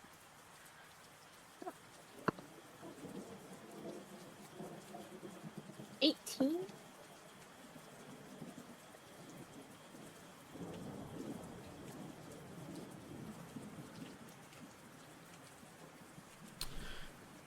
He's putting on a face for the Don. But you can tell that he's uncomfortable with this. Sending you guys to do recon, especially in Tazir. As Tazir is the stronghold of the Sorellos.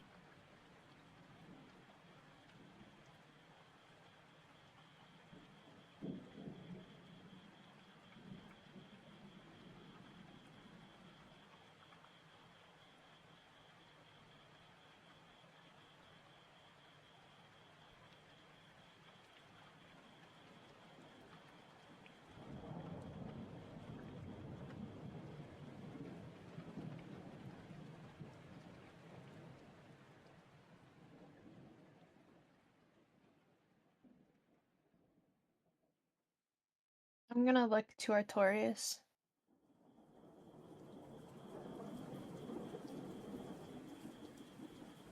What do you say? What did I miss? Man, you missed a lot, bro. No, I was only gone for like a minute. So what did I miss within that minute? Vito is. I did an insight check, and Vito is uncomfortable with sending us across. And now Cilia is looking to you to see what your face is showing her or how you respond.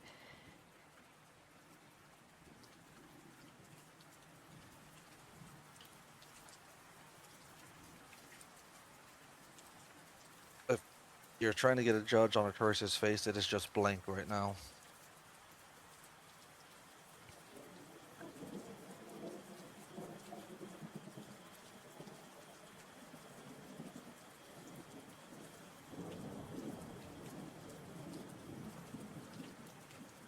And the Dawn is just looking at us, I'm assuming? Yeah.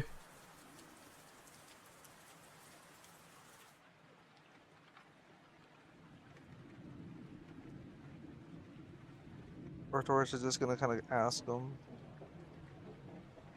do you think it's wise to send this group, considering they know our faces?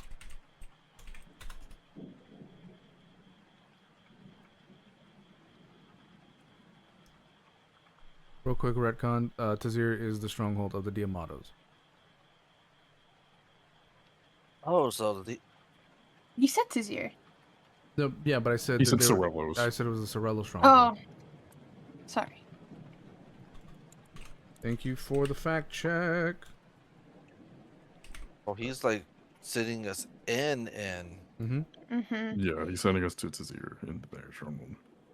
Yeah, he's sending us all the way over here. We've been to Sazale, which was scary enough.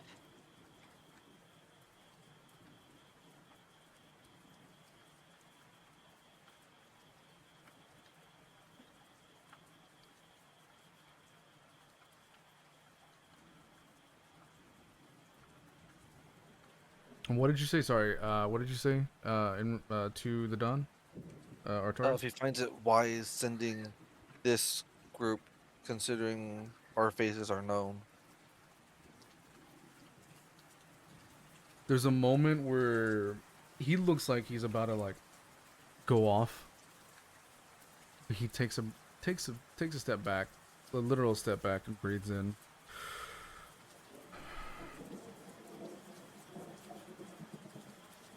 I know you're new to this whole captain business.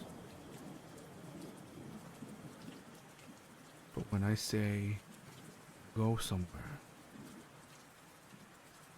go to where I tell you. Is that understood?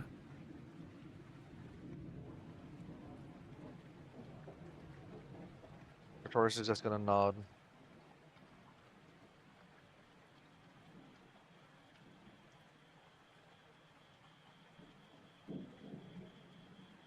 Silia will nod after. You have the next few days to get ready. Mourn those we've lost, but then head out. Is that understood?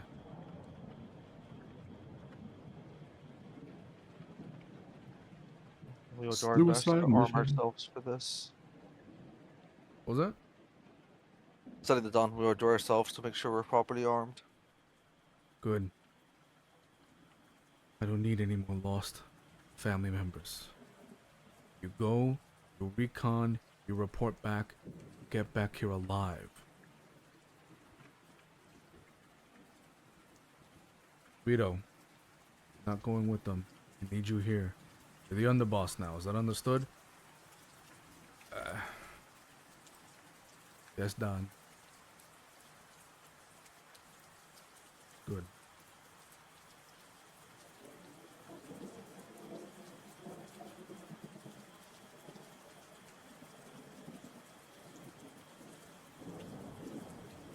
Now, please leave. Get yourselves ready. He's gonna sit back down and turn around.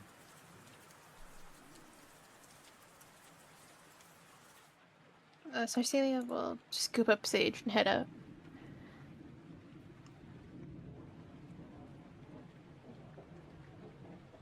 Cawpy will follow Cecilia. Same. Follow too. As they're all fighting out, Artorias is just gonna kind of hang back. If I can have a word alone, please. You can have one moment. Everybody else leaves the room. What can I help you with, new captain? I know I am new here, and you may, if I'm out of line, strike me.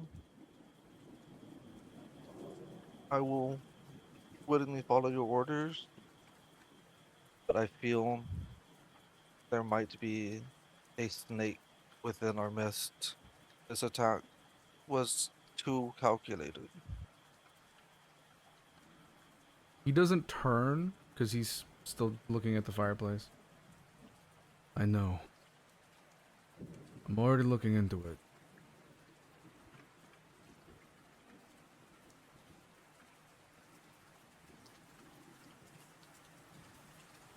Thank you for hearing me out. I will see myself out. Good. Take care. Well, then he's gonna crawl out and rejoin the group. Did Vito come out with us?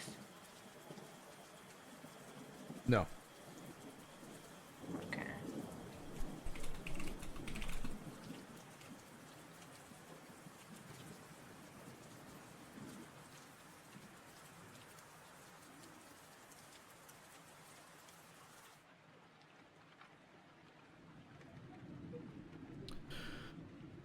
You guys leave. Artorias stays behind, has a conversation, then he leaves himself. As you guys leave the Don's estate, you see some soldiers rushing in a body into the house. It looks like this person is not dead, but they are gravely wounded. Let me see who it is. Make a perception check. Yeah, making perception checks. That is a dirty 20 for me. Got a nat 20 for a 24. 23. It's a nat 19. I got a 9. One of these things is not like the other. Yeah, there. I need a dice tray so I'm not rolling on my desk mat.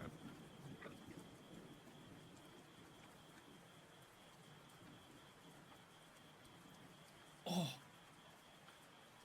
I just rolled again just cuz and I hit another nat 20. Damn it, I wasted it. You're using up your luck. Quit it. If I get another, we win. As you guys take a peek at who this might be, you see that it is Tommaso. He is the owner of the. Oh my brain! I have to look at my notes. That one shop. You know what I'm talking about. The Gilded Anvil, smithy shop. You helped you helped him from getting bullied by the Diamatos. I don't know if y'all remember that. Yeah. I don't think I was very here. beginning. You were not. You were not. But you see that he has survived some sort of travesty. You hear him kind of moaning and groaning about knowing some sort of Diamato secret. Can't hear what, but that looks like that's probably why they are rushing him inside the house.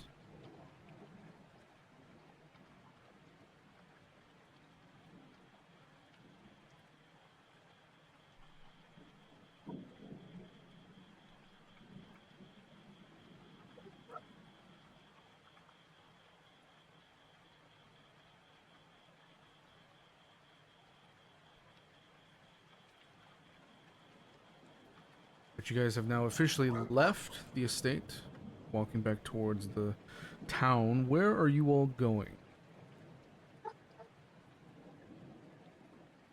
As we're walking to wherever, there's still plenty of injured people on the street.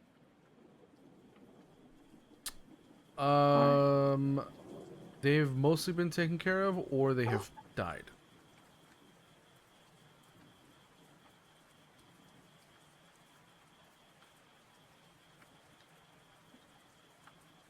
Would I be able to go to one of the... If there's anybody, like, nearby that is dead, that hasn't been cleaned up yet, would I be able to just do a quick examination to see if there's anything I can learn about what was used during the attack by our enemies? Make a either medicine or arcana check. Okay, I'll go for Arcana. Let's see how it goes.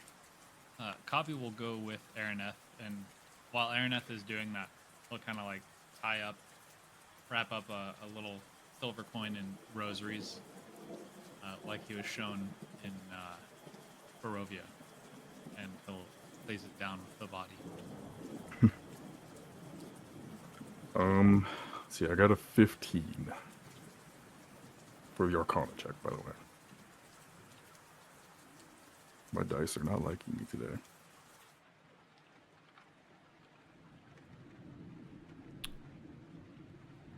Okay. You are just getting that aura feeling again, that darkness. Some of them were hit. Some of them were hit. Not all of them, but some of them were. So some of them have the same darkness and magic that I recognize from the explosive bomb. But like, so the magic is a similar origin. Correct. The one that I recognized from home, basically.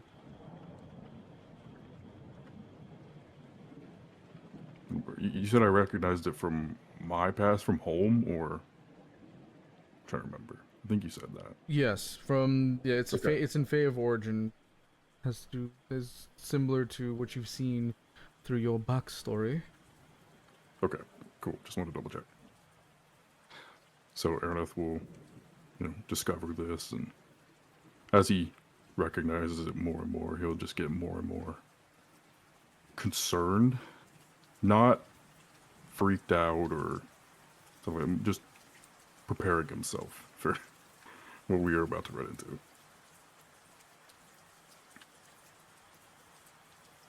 Say that again? Oh, I just I'm like starting to recognize this again and again and connect this similar aura to these deaths as well as what we found in the bakery from the bomb. I'm just, Araneth, you're gonna see Araneth become concerned, not extreme. He's just basically preparing himself for what we're about to deal with. And you're just gonna hear him say, "This is not looking good."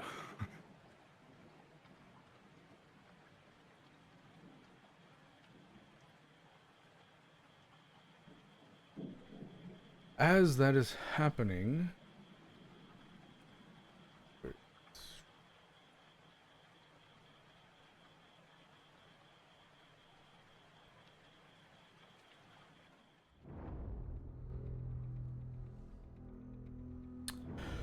Artorias and Cawpy.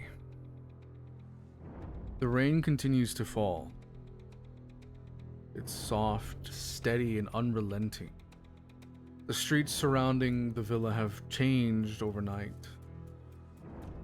Tents line the roads, as you can see, white canvas stained with mud, blood, and grief.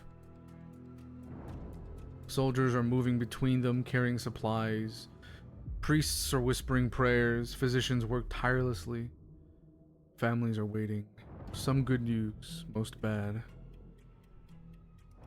Artorias, you feel the weight of every passing face, every wounded soldier, every grieving relative, every name lost during the night. And beside you, Cawpy walks unusually quietly. The usual curiosity is absent, the usual energy diminished. And as you are both walking around these tents and you pass by one of the larger ones, you both hear it. A bell. Distant, single, but clear. Dong. Both of you stop. The sound shouldn't be here because there are no churches nearby. There are no towers that overlook this particular district, save for the clock tower, but that is ways away. You both hear it again, another toll following. Dong! And suddenly the sounds of the city disappear. The rain stops, the voices fade, and the wounded vanish. The world falls silent. Both of you find yourselves standing together within a field of black feathers. Neither of you remembering taking a step, yet both of you standing beneath an endless gray sky. Thousands of ravens circle overhead, silent, watching, waiting. And a figure stands before you. A woman draped in black. Her face hidden beneath the veil of feathers, her presence both comforting and terrifying. The matron of ravens. Neither of you kneels, neither of you speaks, yet both of you know exactly who stands before you.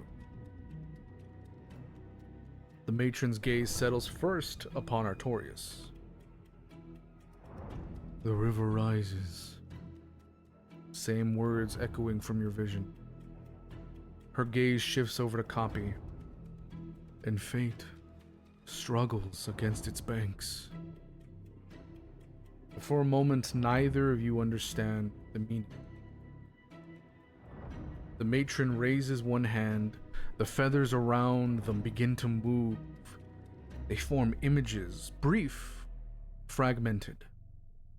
A lion bleeding upon a throne, a city engulfed in shadow, a silver moon split down the middle, a raven with two heads fighting one another, and finally, clock with shattered hands. Cawpy, you immediately recognize this. That's your clock from your tower. Could be your future, could be your fate. But the image shatters. The matron speaks again. War comes. Many will cross. Some who should live will die. Her gaze will settle upon Cawpy. Some who should die will live.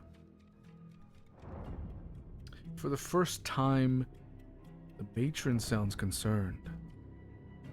Not afraid, just concerned. Her gaze shifts again to Artorias. Guard the shepherd. Back to Cawpy. Guard the path. Neither instruction makes sense. Not yet. Then the matron steps closer, and for the first time, both of you realize something. The ravens circling above are not watching either of you. They're watching both of you together. The matron's final words fall like a whisper carried on winter wind.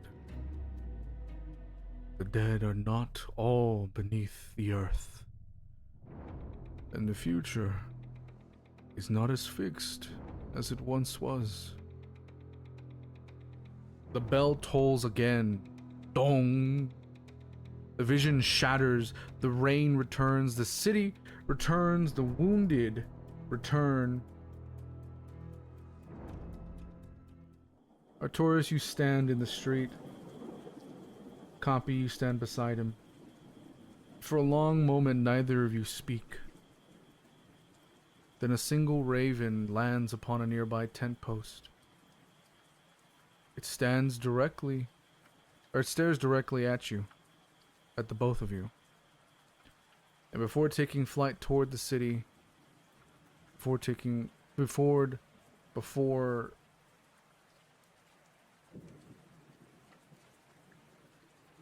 Yes, sorry, my brain's not working. It stares directly at the both of you. Before taking flight toward the city, it just stares. Grr! Then it flies away.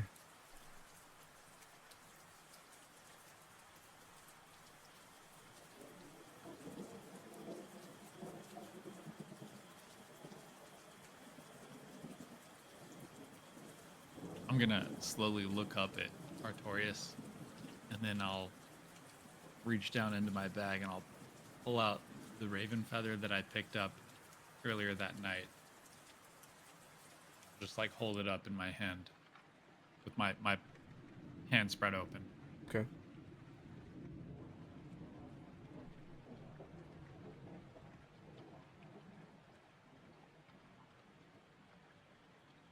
Artorias is gonna look down at him, like gently bend and lift the feather.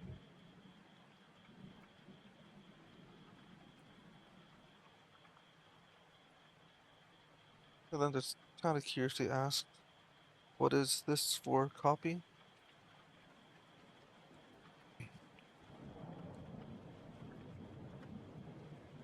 He'll just kind of close his hand and bring his arm back down and just look up at you.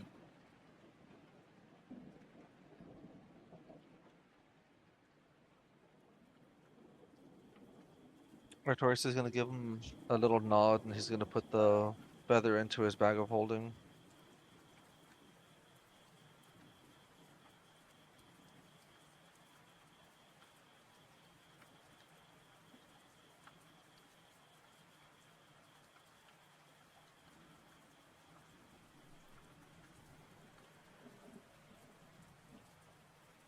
So what are you guys doing now? I didn't even know I was with Cawpy. I could have sworn Cawpy was just looking at a body with Araneth. Yeah, he was walking around doing the whole ritual he learned from Barovia. Then when he got next to you, boom! You both got slapped by the Raven Queen. He seems to like to do that. Yeah. Are we near tents? Sorry, you were saying? Yeah. Cool. As they're coming to, you'll just hear Silia bickering with Sage. But I want to help. Let me heal some people. I think it's better if you don't concern yourself with this. As much as you might want to help, it's better that you get ready with your friends to do this mission for the Dawn. With a mission that's gonna kill us all? Yeah, whoopie-doo. I might as well do something first. So You're Silia, saying this out loud, right? Yes. Or is this okay? Well, as I hear you, saying this stuff, I will head over, and I'll interject, and I will say, for what I'm seeing, Silia, I really don't think there's anything you or anybody in this town can do to help. This is very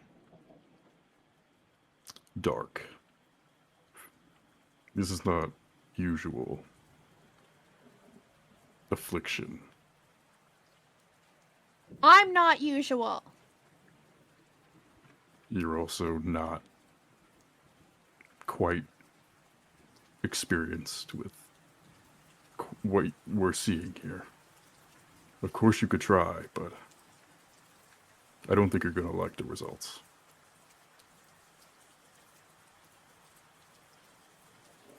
What was Sage saying before, Araneth?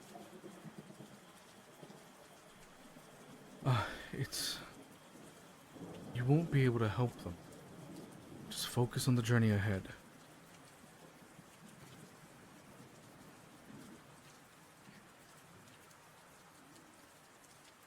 Oh, above table question. Actually, I forgot to ask this before, but when last session when Sage like did the whole pounce on me thing saying that they didn't like me, that wasn't just because I'm a little spooky fairy. That's because I think she knows more than about me Possibly. and my past. Okay, cool. I just wanted to clarify that. Sure. I figured it wasn't just because I'm a little, I'm a little spooky fairy. I figured it was, something more. Yeah. Okay. Oh, that's Cool. fine. It's Pride Month. Oh yeah, I'm sure it's nothing, guys. You're about to find out. What do you mean I can't help them? I have magic. I can heal. As I said, this isn't a normal affliction. And I'm not even talking though to you. I'm you're- talking to Sage. Oh, I thought you were talking out loud. As As soon Araneth as- stated, this is not normal. Whatever dark magic they were using, your healing won't be enough. We can visibly see that she's probably having a conversation with Sage, right? Yeah. Well, this is out loud. Like, this isn't in my head. Oh, okay. At that point, Artorias is just gonna gently put a hand on Silia's shoulder and just gently shake his head no.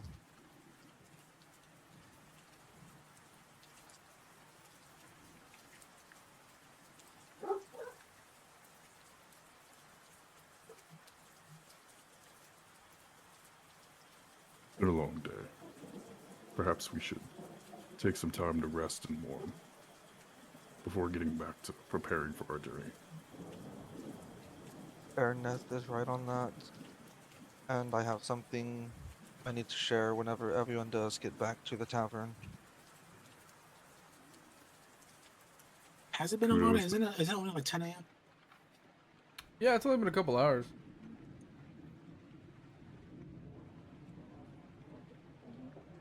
Y'all have done a lot in such little time. We also started like extra early too. This is true. Extra Yeah. early in the morning. Mm-hmm.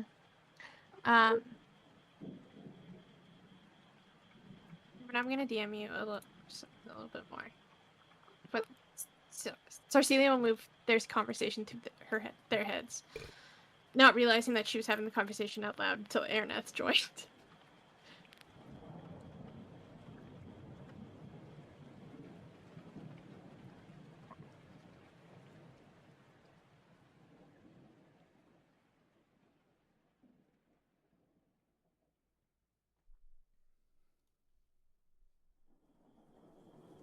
Well, while this is going on, I'll look to Artorias, and I'll just say, have you seen what is afflicting these people, the victims?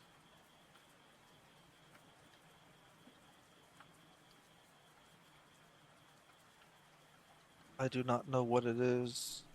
Even I couldn't try and help heal someone to ease the pain. Sadly, I do. Well, not exactly, but I recognize it. There's a lot you guys need to know for what is to come.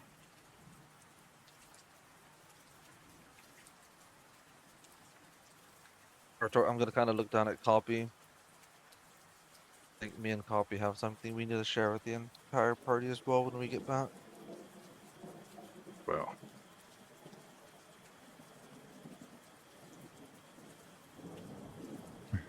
it's been a very Probably will, like- interesting day. He'll look up at you, kind of with like just a blank stare. Kind of still like very abnormally calm.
Tough titties. That's one way to come back. Welcome back. Having a telepathic conversation. Woo! But I did jokingly say, "Well, tough titties, my guy." But that was not the actual reply.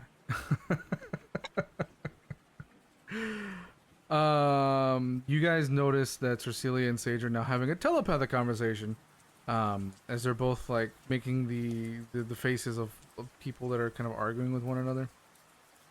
Until Sage finally just jumps back up onto Artorias' shoulder and just ignores Silia.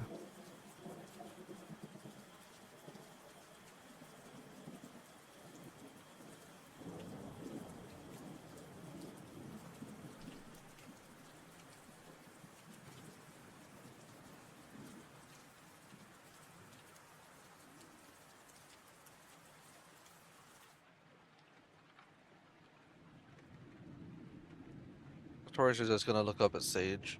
Why do I gotta be the perch when you're arguing with her? Just walk.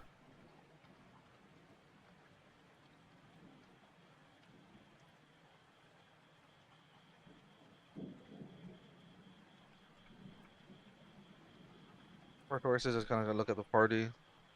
I'll meet you all back at the tavern. I need to go report to 2 people.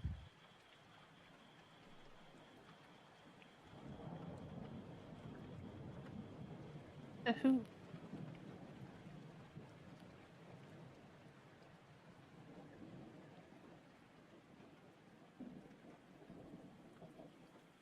Was that you actually saying that, or? Yeah. Oh.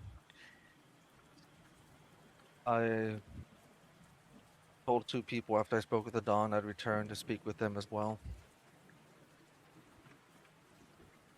He's gonna look at you like that did not satisfy her answer.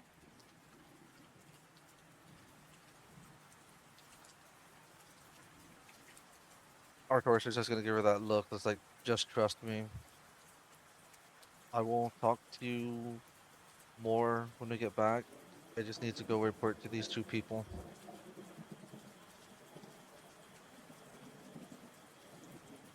Surprise! It's a dragon. Just kidding.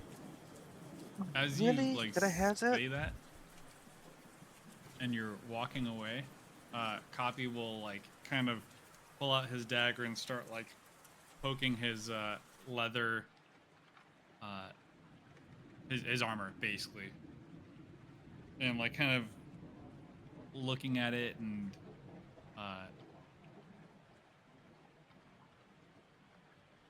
he kind of looks up and he like kind of shows his armor, and that he intends to go and try to like replace it.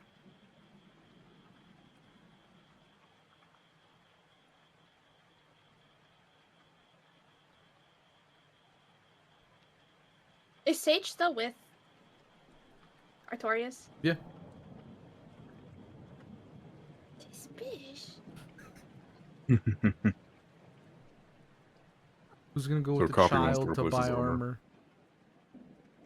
armor? I'll go. What's Tonkai doing?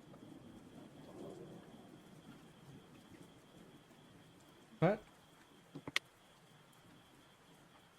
I was asking what Tonkai's doing. Tonkai, what you doing? Artorias went with a cat. Cawpy's going to the store. Araneth is following Cawpy.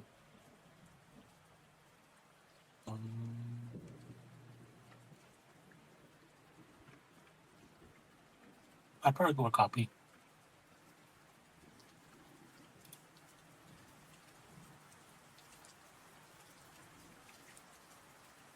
Okay.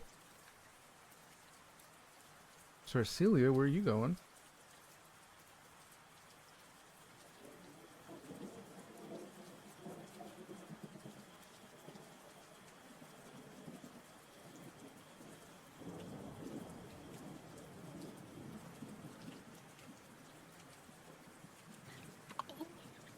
No.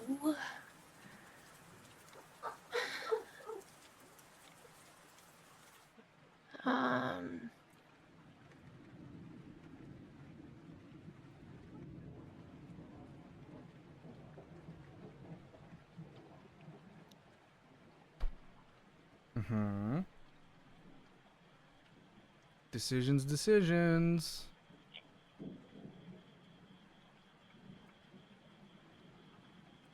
I don't know where Silly she can would always go. look I Cawpy- honestly don't know where she would go. different. There's Cawpy's not gonna, really many like- places left. You'll hear Cawpy in the Dawn's voice just say, "Prepare yourself." She is prepared though, that's the issue. Because Get they my didn't have a bag. temple to Saluna here, did they? No. They didn't have anything like that, hey? No. Or like any, yeah, that's just the other issue. I know before we leave, I'm gonna need to look for some magical components and other stuff.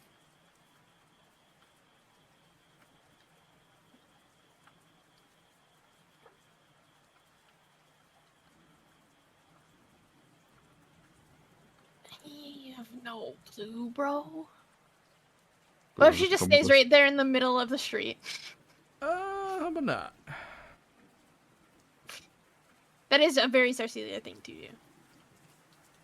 I know what she's gonna do. She's gonna go check on her friends. Madame. She's gonna go check on the Madame. Oh, Madame. the sexy red Madame lady. Ruzen. Yeah. Okay, makes sense. Okay.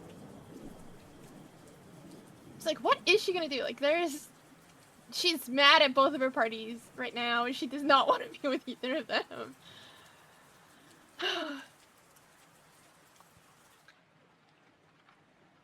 She is gonna tell Sage that she's going to Madame Ruzen's, though. And then they can meet up with her when Artorias is done. Angrily.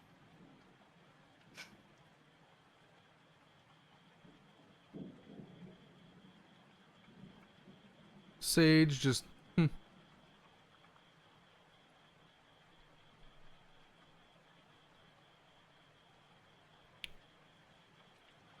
But you all go to the store, or a store that's still up. You all go to.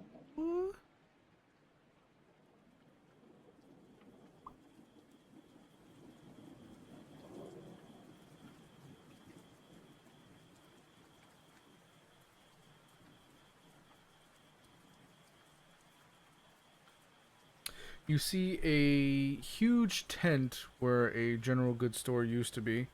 Looks like the building was ransacked and destroyed. And you see a soldier trying to set things up as he looks as you guys start approaching. Oh, sorry, the owner just left. Trying to help him rebuild. Were you guys looking to buy stuff?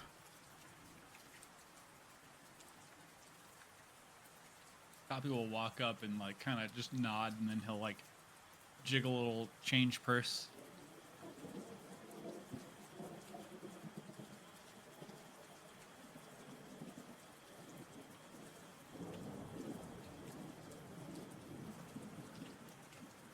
Okay, well, shit, I haven't done this in a minute.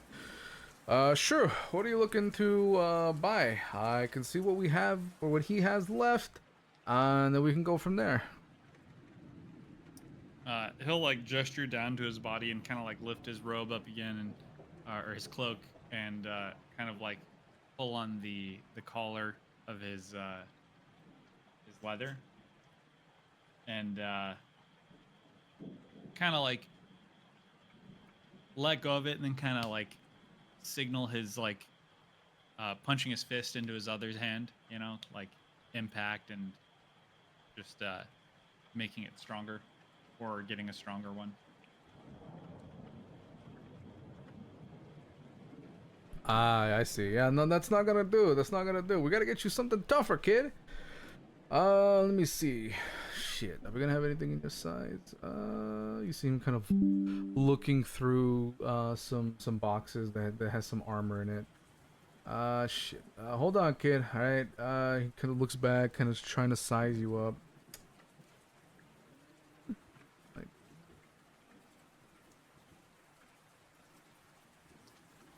and DM is actually looking at your character sheet to see what you actually have.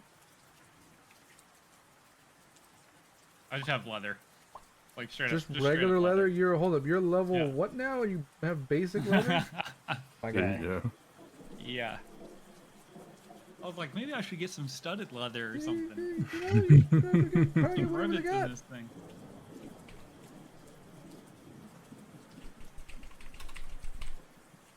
We gotta keep this child alive.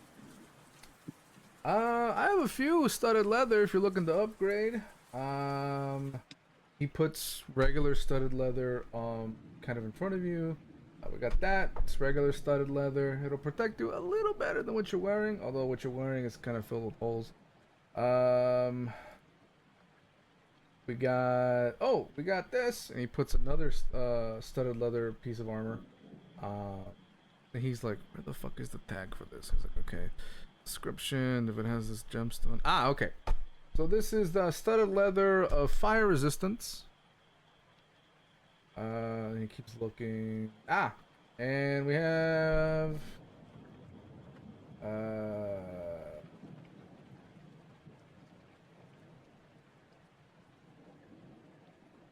studded leather of lightning resistance. We also have this. This extra tough studded leather. You feel that leather? Feel how tough it is? How the studs feel tough? It's basically studded leather +1. As he's like doing that gesture on the leather, like showing how much harder it is, Cawpy will go up and like grab that one and kind of inspect it. Yeah, you like that, kid?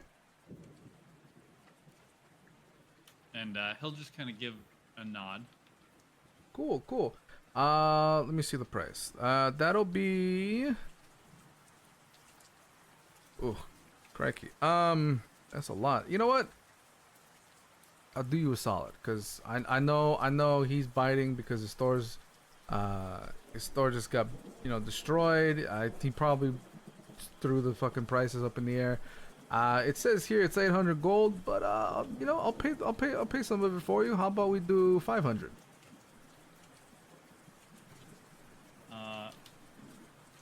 Give me 1 second.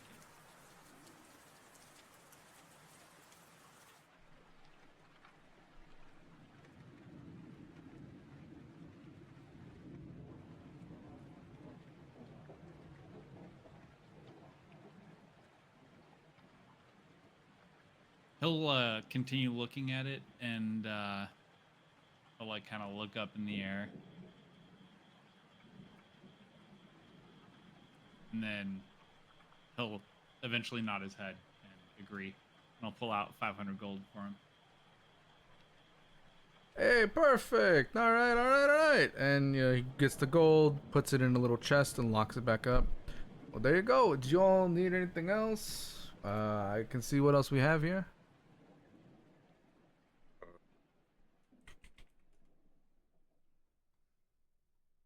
I don't suppose you guys might happen to have any magical items, wands, magical components. Ooh, let's see, what do we have here? Wands. He reaches into a box. He pulls one out and it's broken. I don't think you want that. He tosses it. Hold on, let me keep checking the others. Hold on. And he brings out a little bag. It says magical components. I don't know if this is what you need. He opens it. There's like a bunch of random shit in here. It says this is like 50 gold. Can I examine it to see exactly some of what's in it? Yeah. Okay. It's DM to you, player. It's gonna be a lot of the easier stuff to get, none of the expensive stuff. But it's a lot of it's a lot of the easier components that you need for some of your spells. Okay. But it's not gonna be like the blood of whatever, you know. no pearls worth 100 GP, I guess. But, No. but like pieces of wire, bells, stuff like that. Yeah, stuff like that. Okay. Uh, Sure, I'll take it. Cool. Oh, we got the fuck is this? He pulls out a wand, and there is sort of a smile on the grip. I have no idea what this is. Yes. Let me look at the. Hold on. Let me look at the description. Oh. Why the fuck would you want that? It's called the Wand of Smiles. Okay. Can I examine that to maybe discern exactly what that means? Yeah. Okay. Do I gotta roll for it, or Roll Arcana. Arcana? Yeah, Oh just boy, for let's shits see what and happens this giggles. time.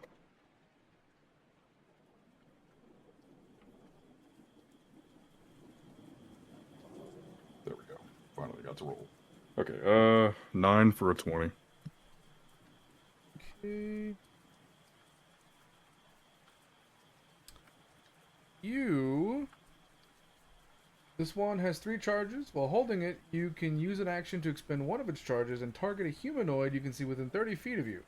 The target must succeed on a DC 10 Charisma saving throw or be forced to smile for a minute. The wand regains all expended charges daily at dawn. If you expend the wand's last charge, roll a d20. On a 1, the wand transforms into a wand of scowls. Okay.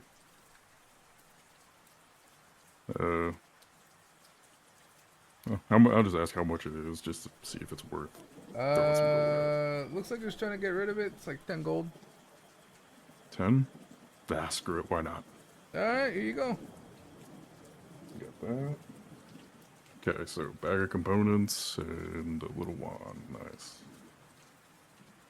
You see him still kind of rustling through. Let's see. I don't see any other wands. But what the fuck is this?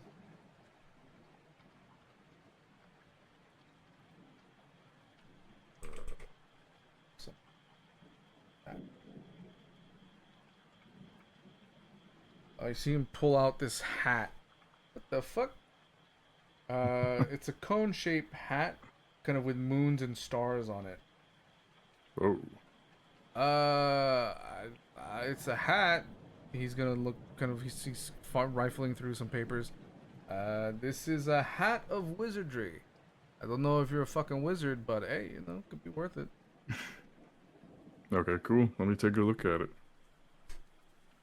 Oh, it does have a description here. He reads it out loud. It's this cone-shaped hat. While you are wearing it, you gain the following benefits. Spellcasting focus. You can use this hat as a spellcasting focus for your wizard spells. Unknown spell. As a magic action, you can try to cast a cantrip that you don't know. The cantrip must be on the wizard spell list and have a casting time of an action, and you make a DC 10 intelligence or arcana check. And on a successful check, you cast a spell. On a failed check, the spell fails, and the action used to cast the spell is wasted. In either case, you can't use this property again until you finish a long rest. And that is any wizard cantrip on the wizard spell list. Any of them. Okay. Yeah. Sure. How much is it? It says here 150 gold. Yeah, 150. Yeah, why not? Sure. All right, there you go. Hat of wizardry. It'll be the one that doesn't say legacy on it. Okay. So that in total is 210, right? Yeah. All right. I hand him all the gold and I take the items. Let's see, hat of wizardry. As he finishes with Araneth, Cawpy will kind of walk back up to him and kind of pull his cloak aside again and reveal his short sword and dagger and hold those up.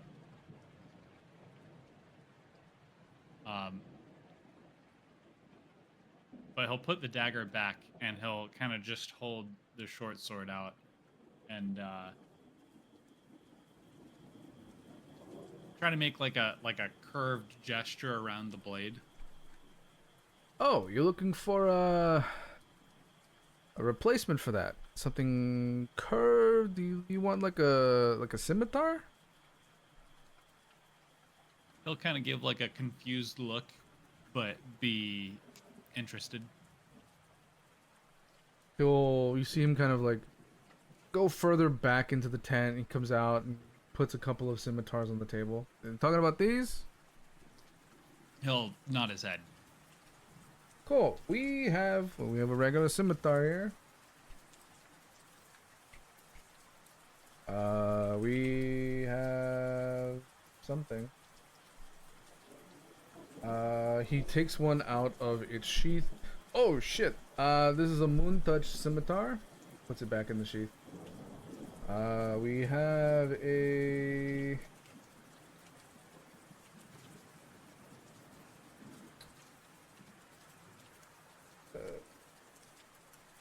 takes one out, and this one is the metal on this looks strong. He's like, oh, this is something I've never seen before. He hits it, and then you see him put his thumb on the blade, and he just barely touches it, and his thumb is cut. Like, ah, fuck him. Oh, that is fucking sharp. I don't know what that is. He's looking around for bandages, finds one. It's like, ah, fuck, that was sharp. Shit. We have whatever the fuck that is. It's incredibly sharp. And he gets another one. And then we have this. Scimitar +1, basically. Not the one that he cut himself with, but the new one. Is there any way to like inspect and identify what the sharp one was? Or is that like a kind of a magical inspection? I mean, it's magical, but it's only considered magical because of the rarity. The specific metal it's made of, I don't think you've ever seen before. Would I see him looking at this? Would I be able to help in any way? Determine what it might be? Sure. Cawpy, if you want, you can roll investigation with advantage. Okay. I'll give you a hand copy, see if we can figure this out. Ooh. Okay, that's 25. Hey.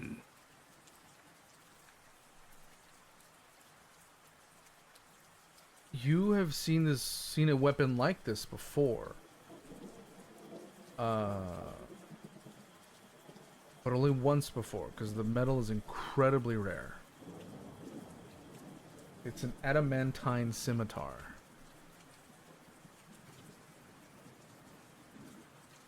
So as per the description, whenever this weapon or piece of ammunition, which is not, hits an object, the hit is a critical hit.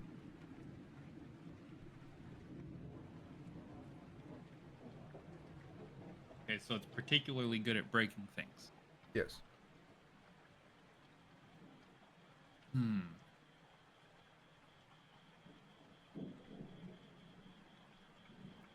Very sharp. So you have a regular scimitar, the moon-touched scimitar, the adamantine scimitar, and a scimitar +1. He'll put the adamantine scimitar down and he'll go over to the +1 and pick that up and kind of feel that, kind of like wave it around a little bit. And then he'll like hold that up. I want that. Let's see. It says here that'll be 1,000 gold.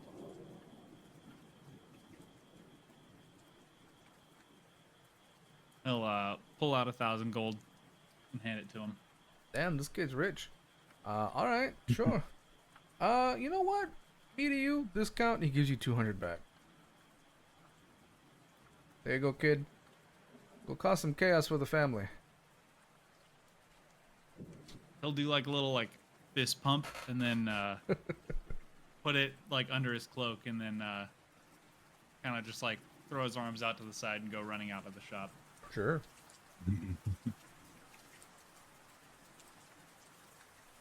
Why did Cookie say what the fuck?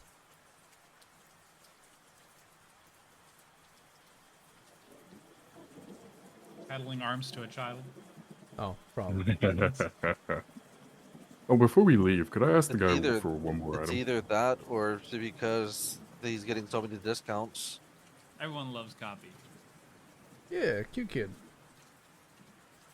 Could I ask if he, before we leave, could I ask if he has any robes, potentially, for a wizard? Let me see. He's gonna look around. Ah, shit. That box is one of the mini boxes that was destroyed, unfortunately. We don't have any. Nah, no worries.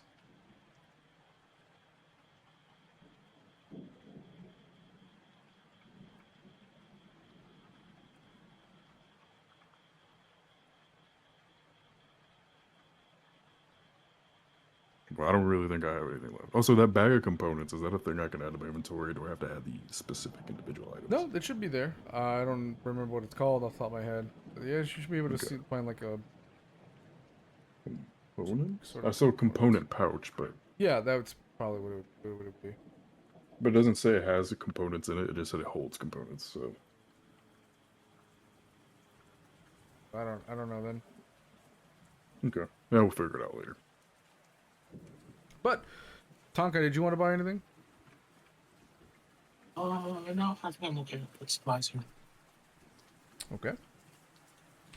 Then we'll switch over from you guys to Artorias.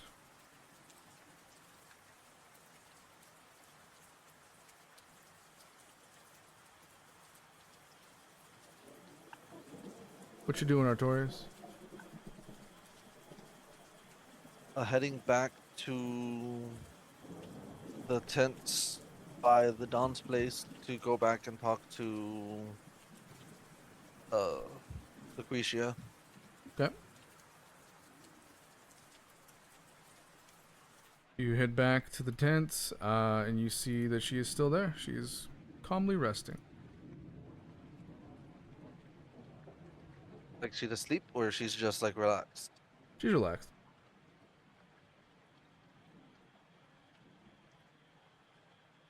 Gonna like slowly enter the tent. And once again, be like, sorry for the intrusion.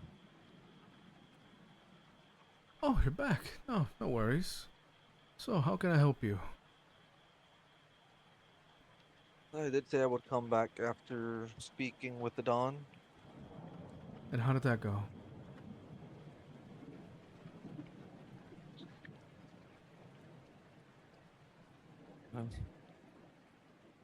He is very angry, Yes, he is.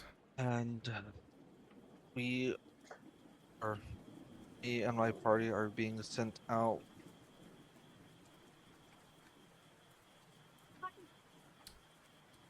to Tazir. Oh, by the gods. To do what?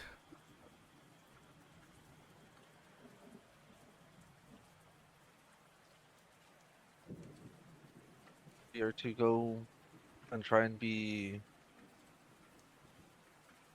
as pretty much scouting for information, try and be discreet and make it back. Hopefully unharmed. That's a long journey across the Dragonmere. An even more dangerous one once you're there.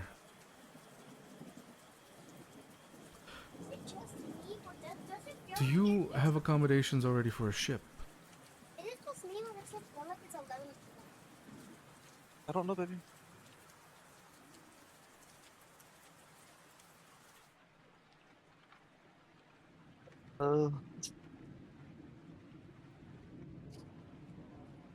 I'm pretty sure the Dawn is making preparations. He told us we have a couple of days to get ourselves gathered before the journey. Well, I want you to be well equipped, so take my ship. She motions for one of the soldiers guarding her to come forward. Tell the captain that Captain Artorias and his friends are taking my ship across the Dragonmere to Tazir. Yes, ma'am. And he runs out the tent. The ship will be ready for you in due time. My ship is well equipped to handle anything that might sneak up on you.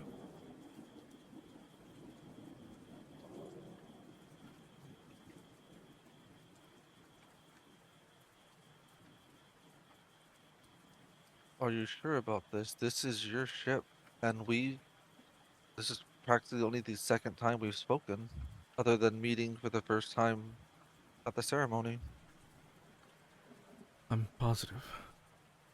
I think something is wrong with the Dawn as far as him not seeing straight. And I don't need his anger and blind fury to get you and your friends killed. You'll have a better chance with my ship and my men.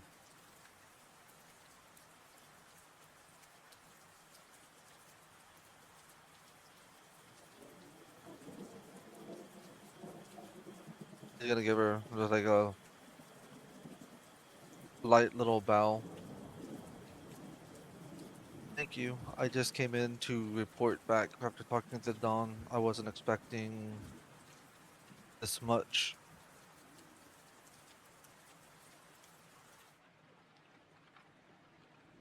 Well, I thank you for reporting back to me.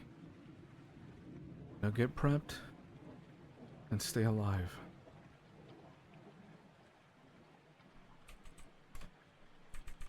That's the plan.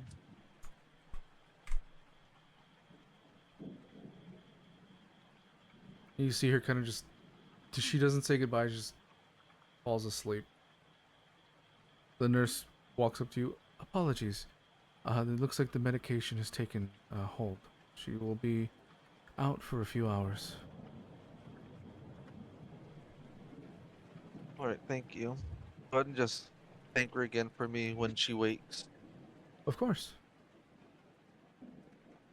And then I'm going to quietly exit out of that tent and go back to I forgot the guy's name. The other guy's tent. Crixus? Yes. You walk into that tent and he is still knocked out.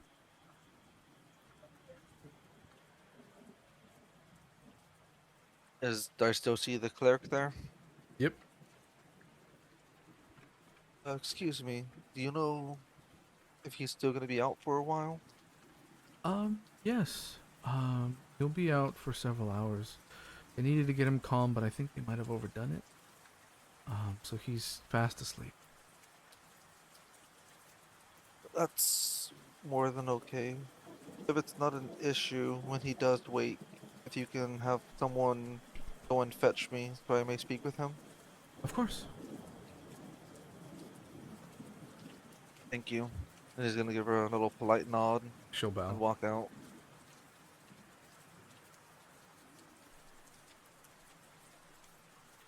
As you walk out, we find ourselves at the brothel. So, Silia, what you doing? Is it still standing? Yeah? Yay! Just as filthy as we left it. But the man is dead. Hey! Hey now. They killed specifically her. And only her. Y'all want us to use our Silia spontaneously combust, bro? Like... That's the plan. I mean, kinda, yeah. I'll level the other half of the channel. I'm gonna walk in. And as I'm walking in, I'll like peek my head in first. Madame? Are you here? You walk inside. Not much business, but you see the madame walk out. Not in her usual sexy red dress, but she is armed to the teeth. She is wearing a very form-fitting plate armor, and has a huge battle axe on her back. Oh, it's you. Good to see that you're fine, Silia.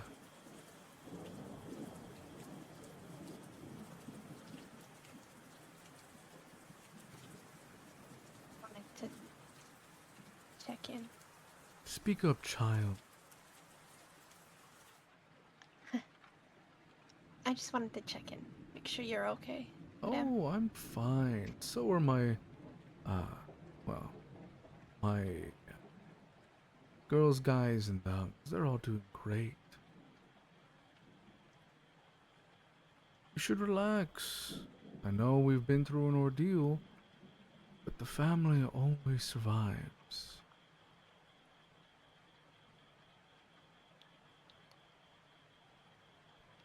I don't know this time. Trust me, I've been around long enough to know that even though we've had some losses and we're about to enter a dark period, we're going to exit the tunnel just fine.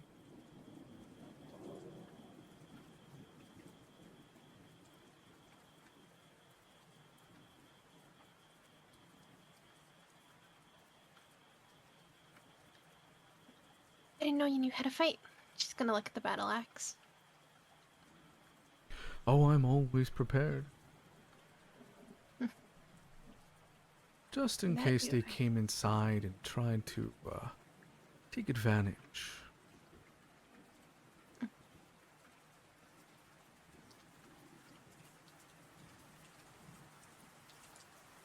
She's gonna walk up closer to you, and kind of squat down so she's at eye level. Everything is going to be alright. Mourn the dead, but push forward and survive. She kisses your forehead.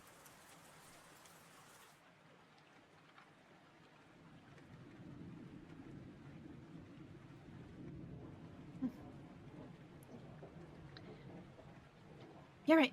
You're right. How are the rest of the... Because this is on the opposite side of town, right? The brothel? Than where Yeah. they're typically at? How are the... Have you been to the rest of the shops around here? Are the rest of them fine?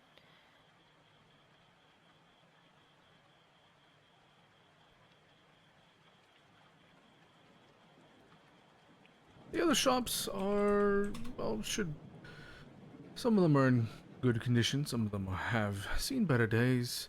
But it doesn't seem like this side was the target for whatever reason.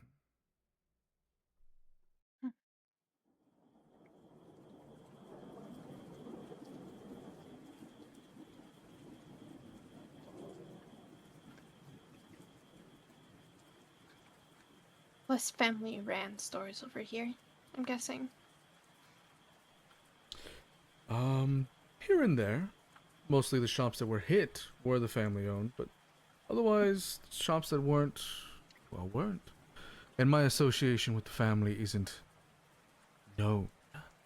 So, we were fine.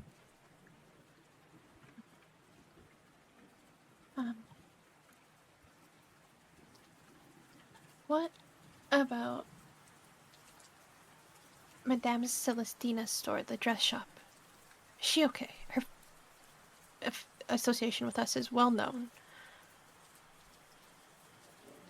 You mean Madame Yelena?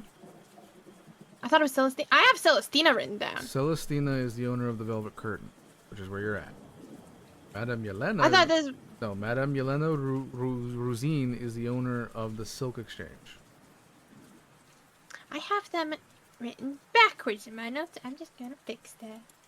Goodness. Sorry. Amateur. Whoa.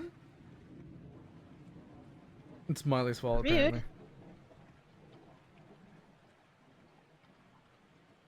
Yep, them reasons. How was her shop? Her association with us is well known. I'm not sure. The shop is untouched. But she is missing. Missing.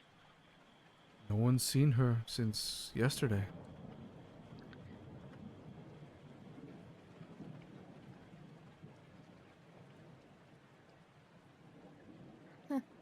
Has any of the family stopped by?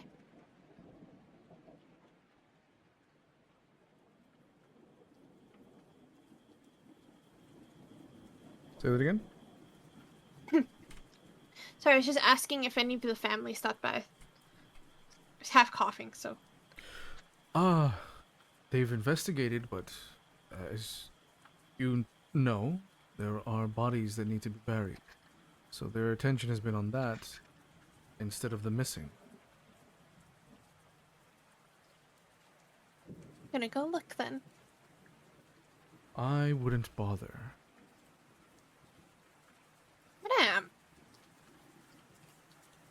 Not because I don't care, but because you're not gonna find anything. What do you mean? I think she was the leak.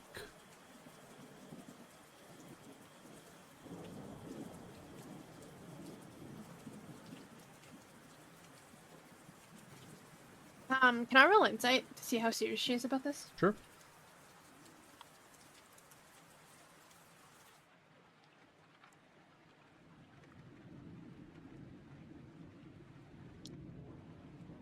Okay, double 16s for a 17.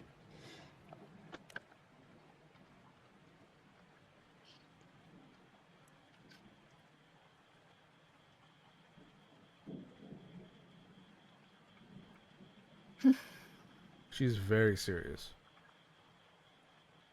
What makes you say that?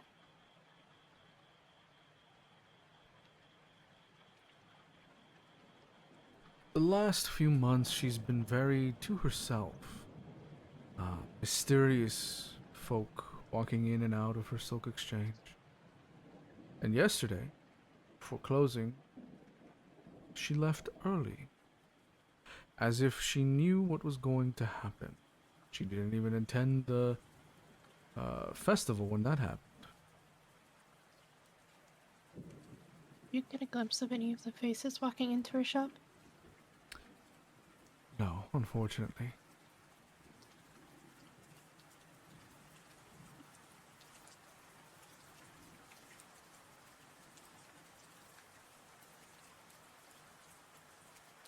She left early tomorrow, or yesterday.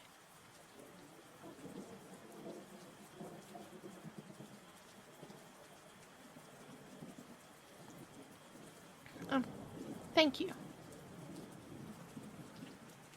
Of course. Be safe, my child. As she walks out, she is going to go towards the dress shop.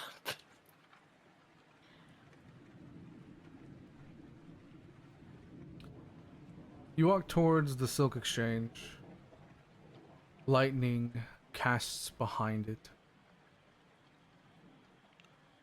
It looks untouched. I'm gonna knock on the door. There is no response.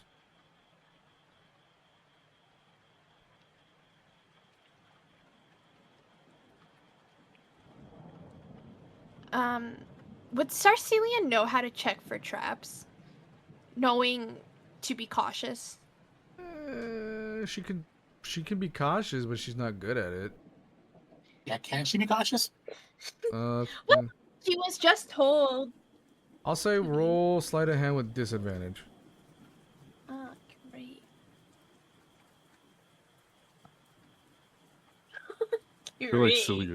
I feel like Celia's definition of careful is a little, or cautious is a little different than everybody else's. 10.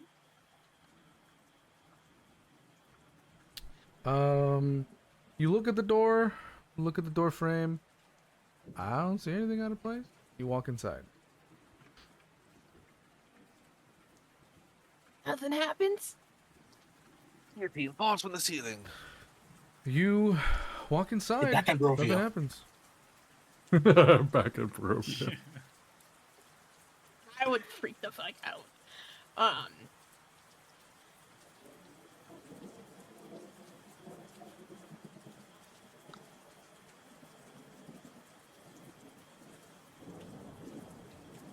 as I'm walking through, I'm gonna keep calling out to the madame, knowing I probably won't get a response. But you know. Oh yeah, that's very cautious.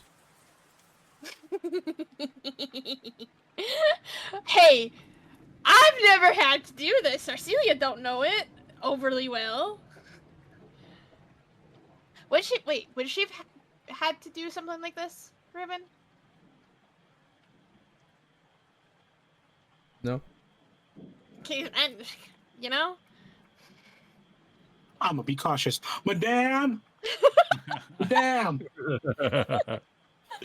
Look, Celia never had to do this. She don't know what she's doing.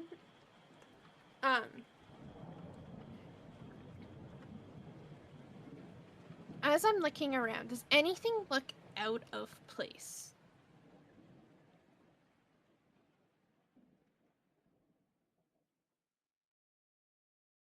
No.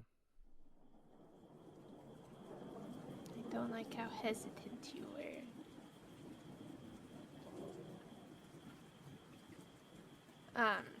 Do I see like a book that would be like a ledger or something? Or like a schedule so she knows when she was doing fittings and stuff?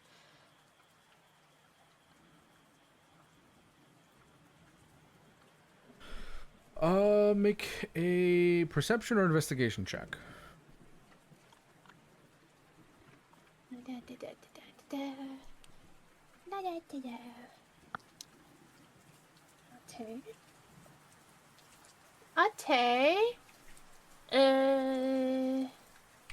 Ate. 21. Perception.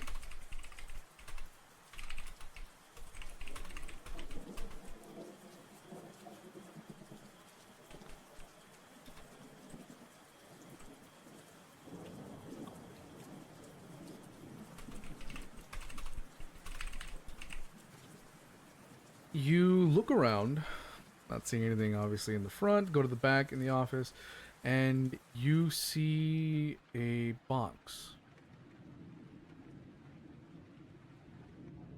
Looks like a very important box, like something somebody might keep inside.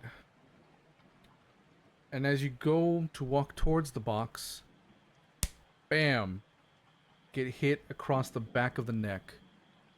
You collapse to the ground, and as you're fading into an unconscious state, you hear, "You shouldn't be sticking your nose where it doesn't belong." Fade to black.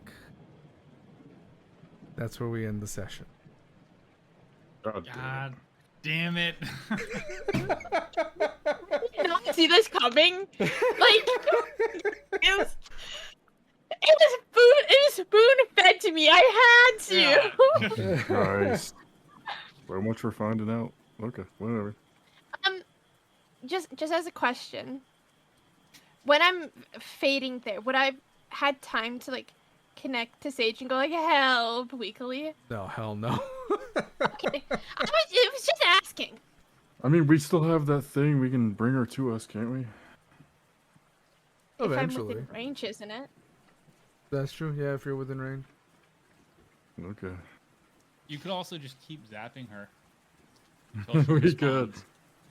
could. Yeah, we'll just keep zapping her while she's tied up somewhere. Maybe it would resuscitate It her. only by works if accident. I'm within range, bro. Yeah, we'll just walk around clicking the button. God damn it. Damn. That was a good one. Yeah. Glad you guys like that. Yeah. Yeah, I'm like Glad I it. at least got to. Again. I This got is to the get my third new armored time. weapon before we gotta fight this person. Yeah. Oh god. Again, it was spoon fed to me. Uh-huh. Of course, I'm gonna take it. Yep, you just grabbed that string and kept pulling it. Yep. Just had to find where it ended. Yup. Yeah. See something here. Hey. real quick. This is how we changed fate last campaign, Unreal. True. Literally pull the string.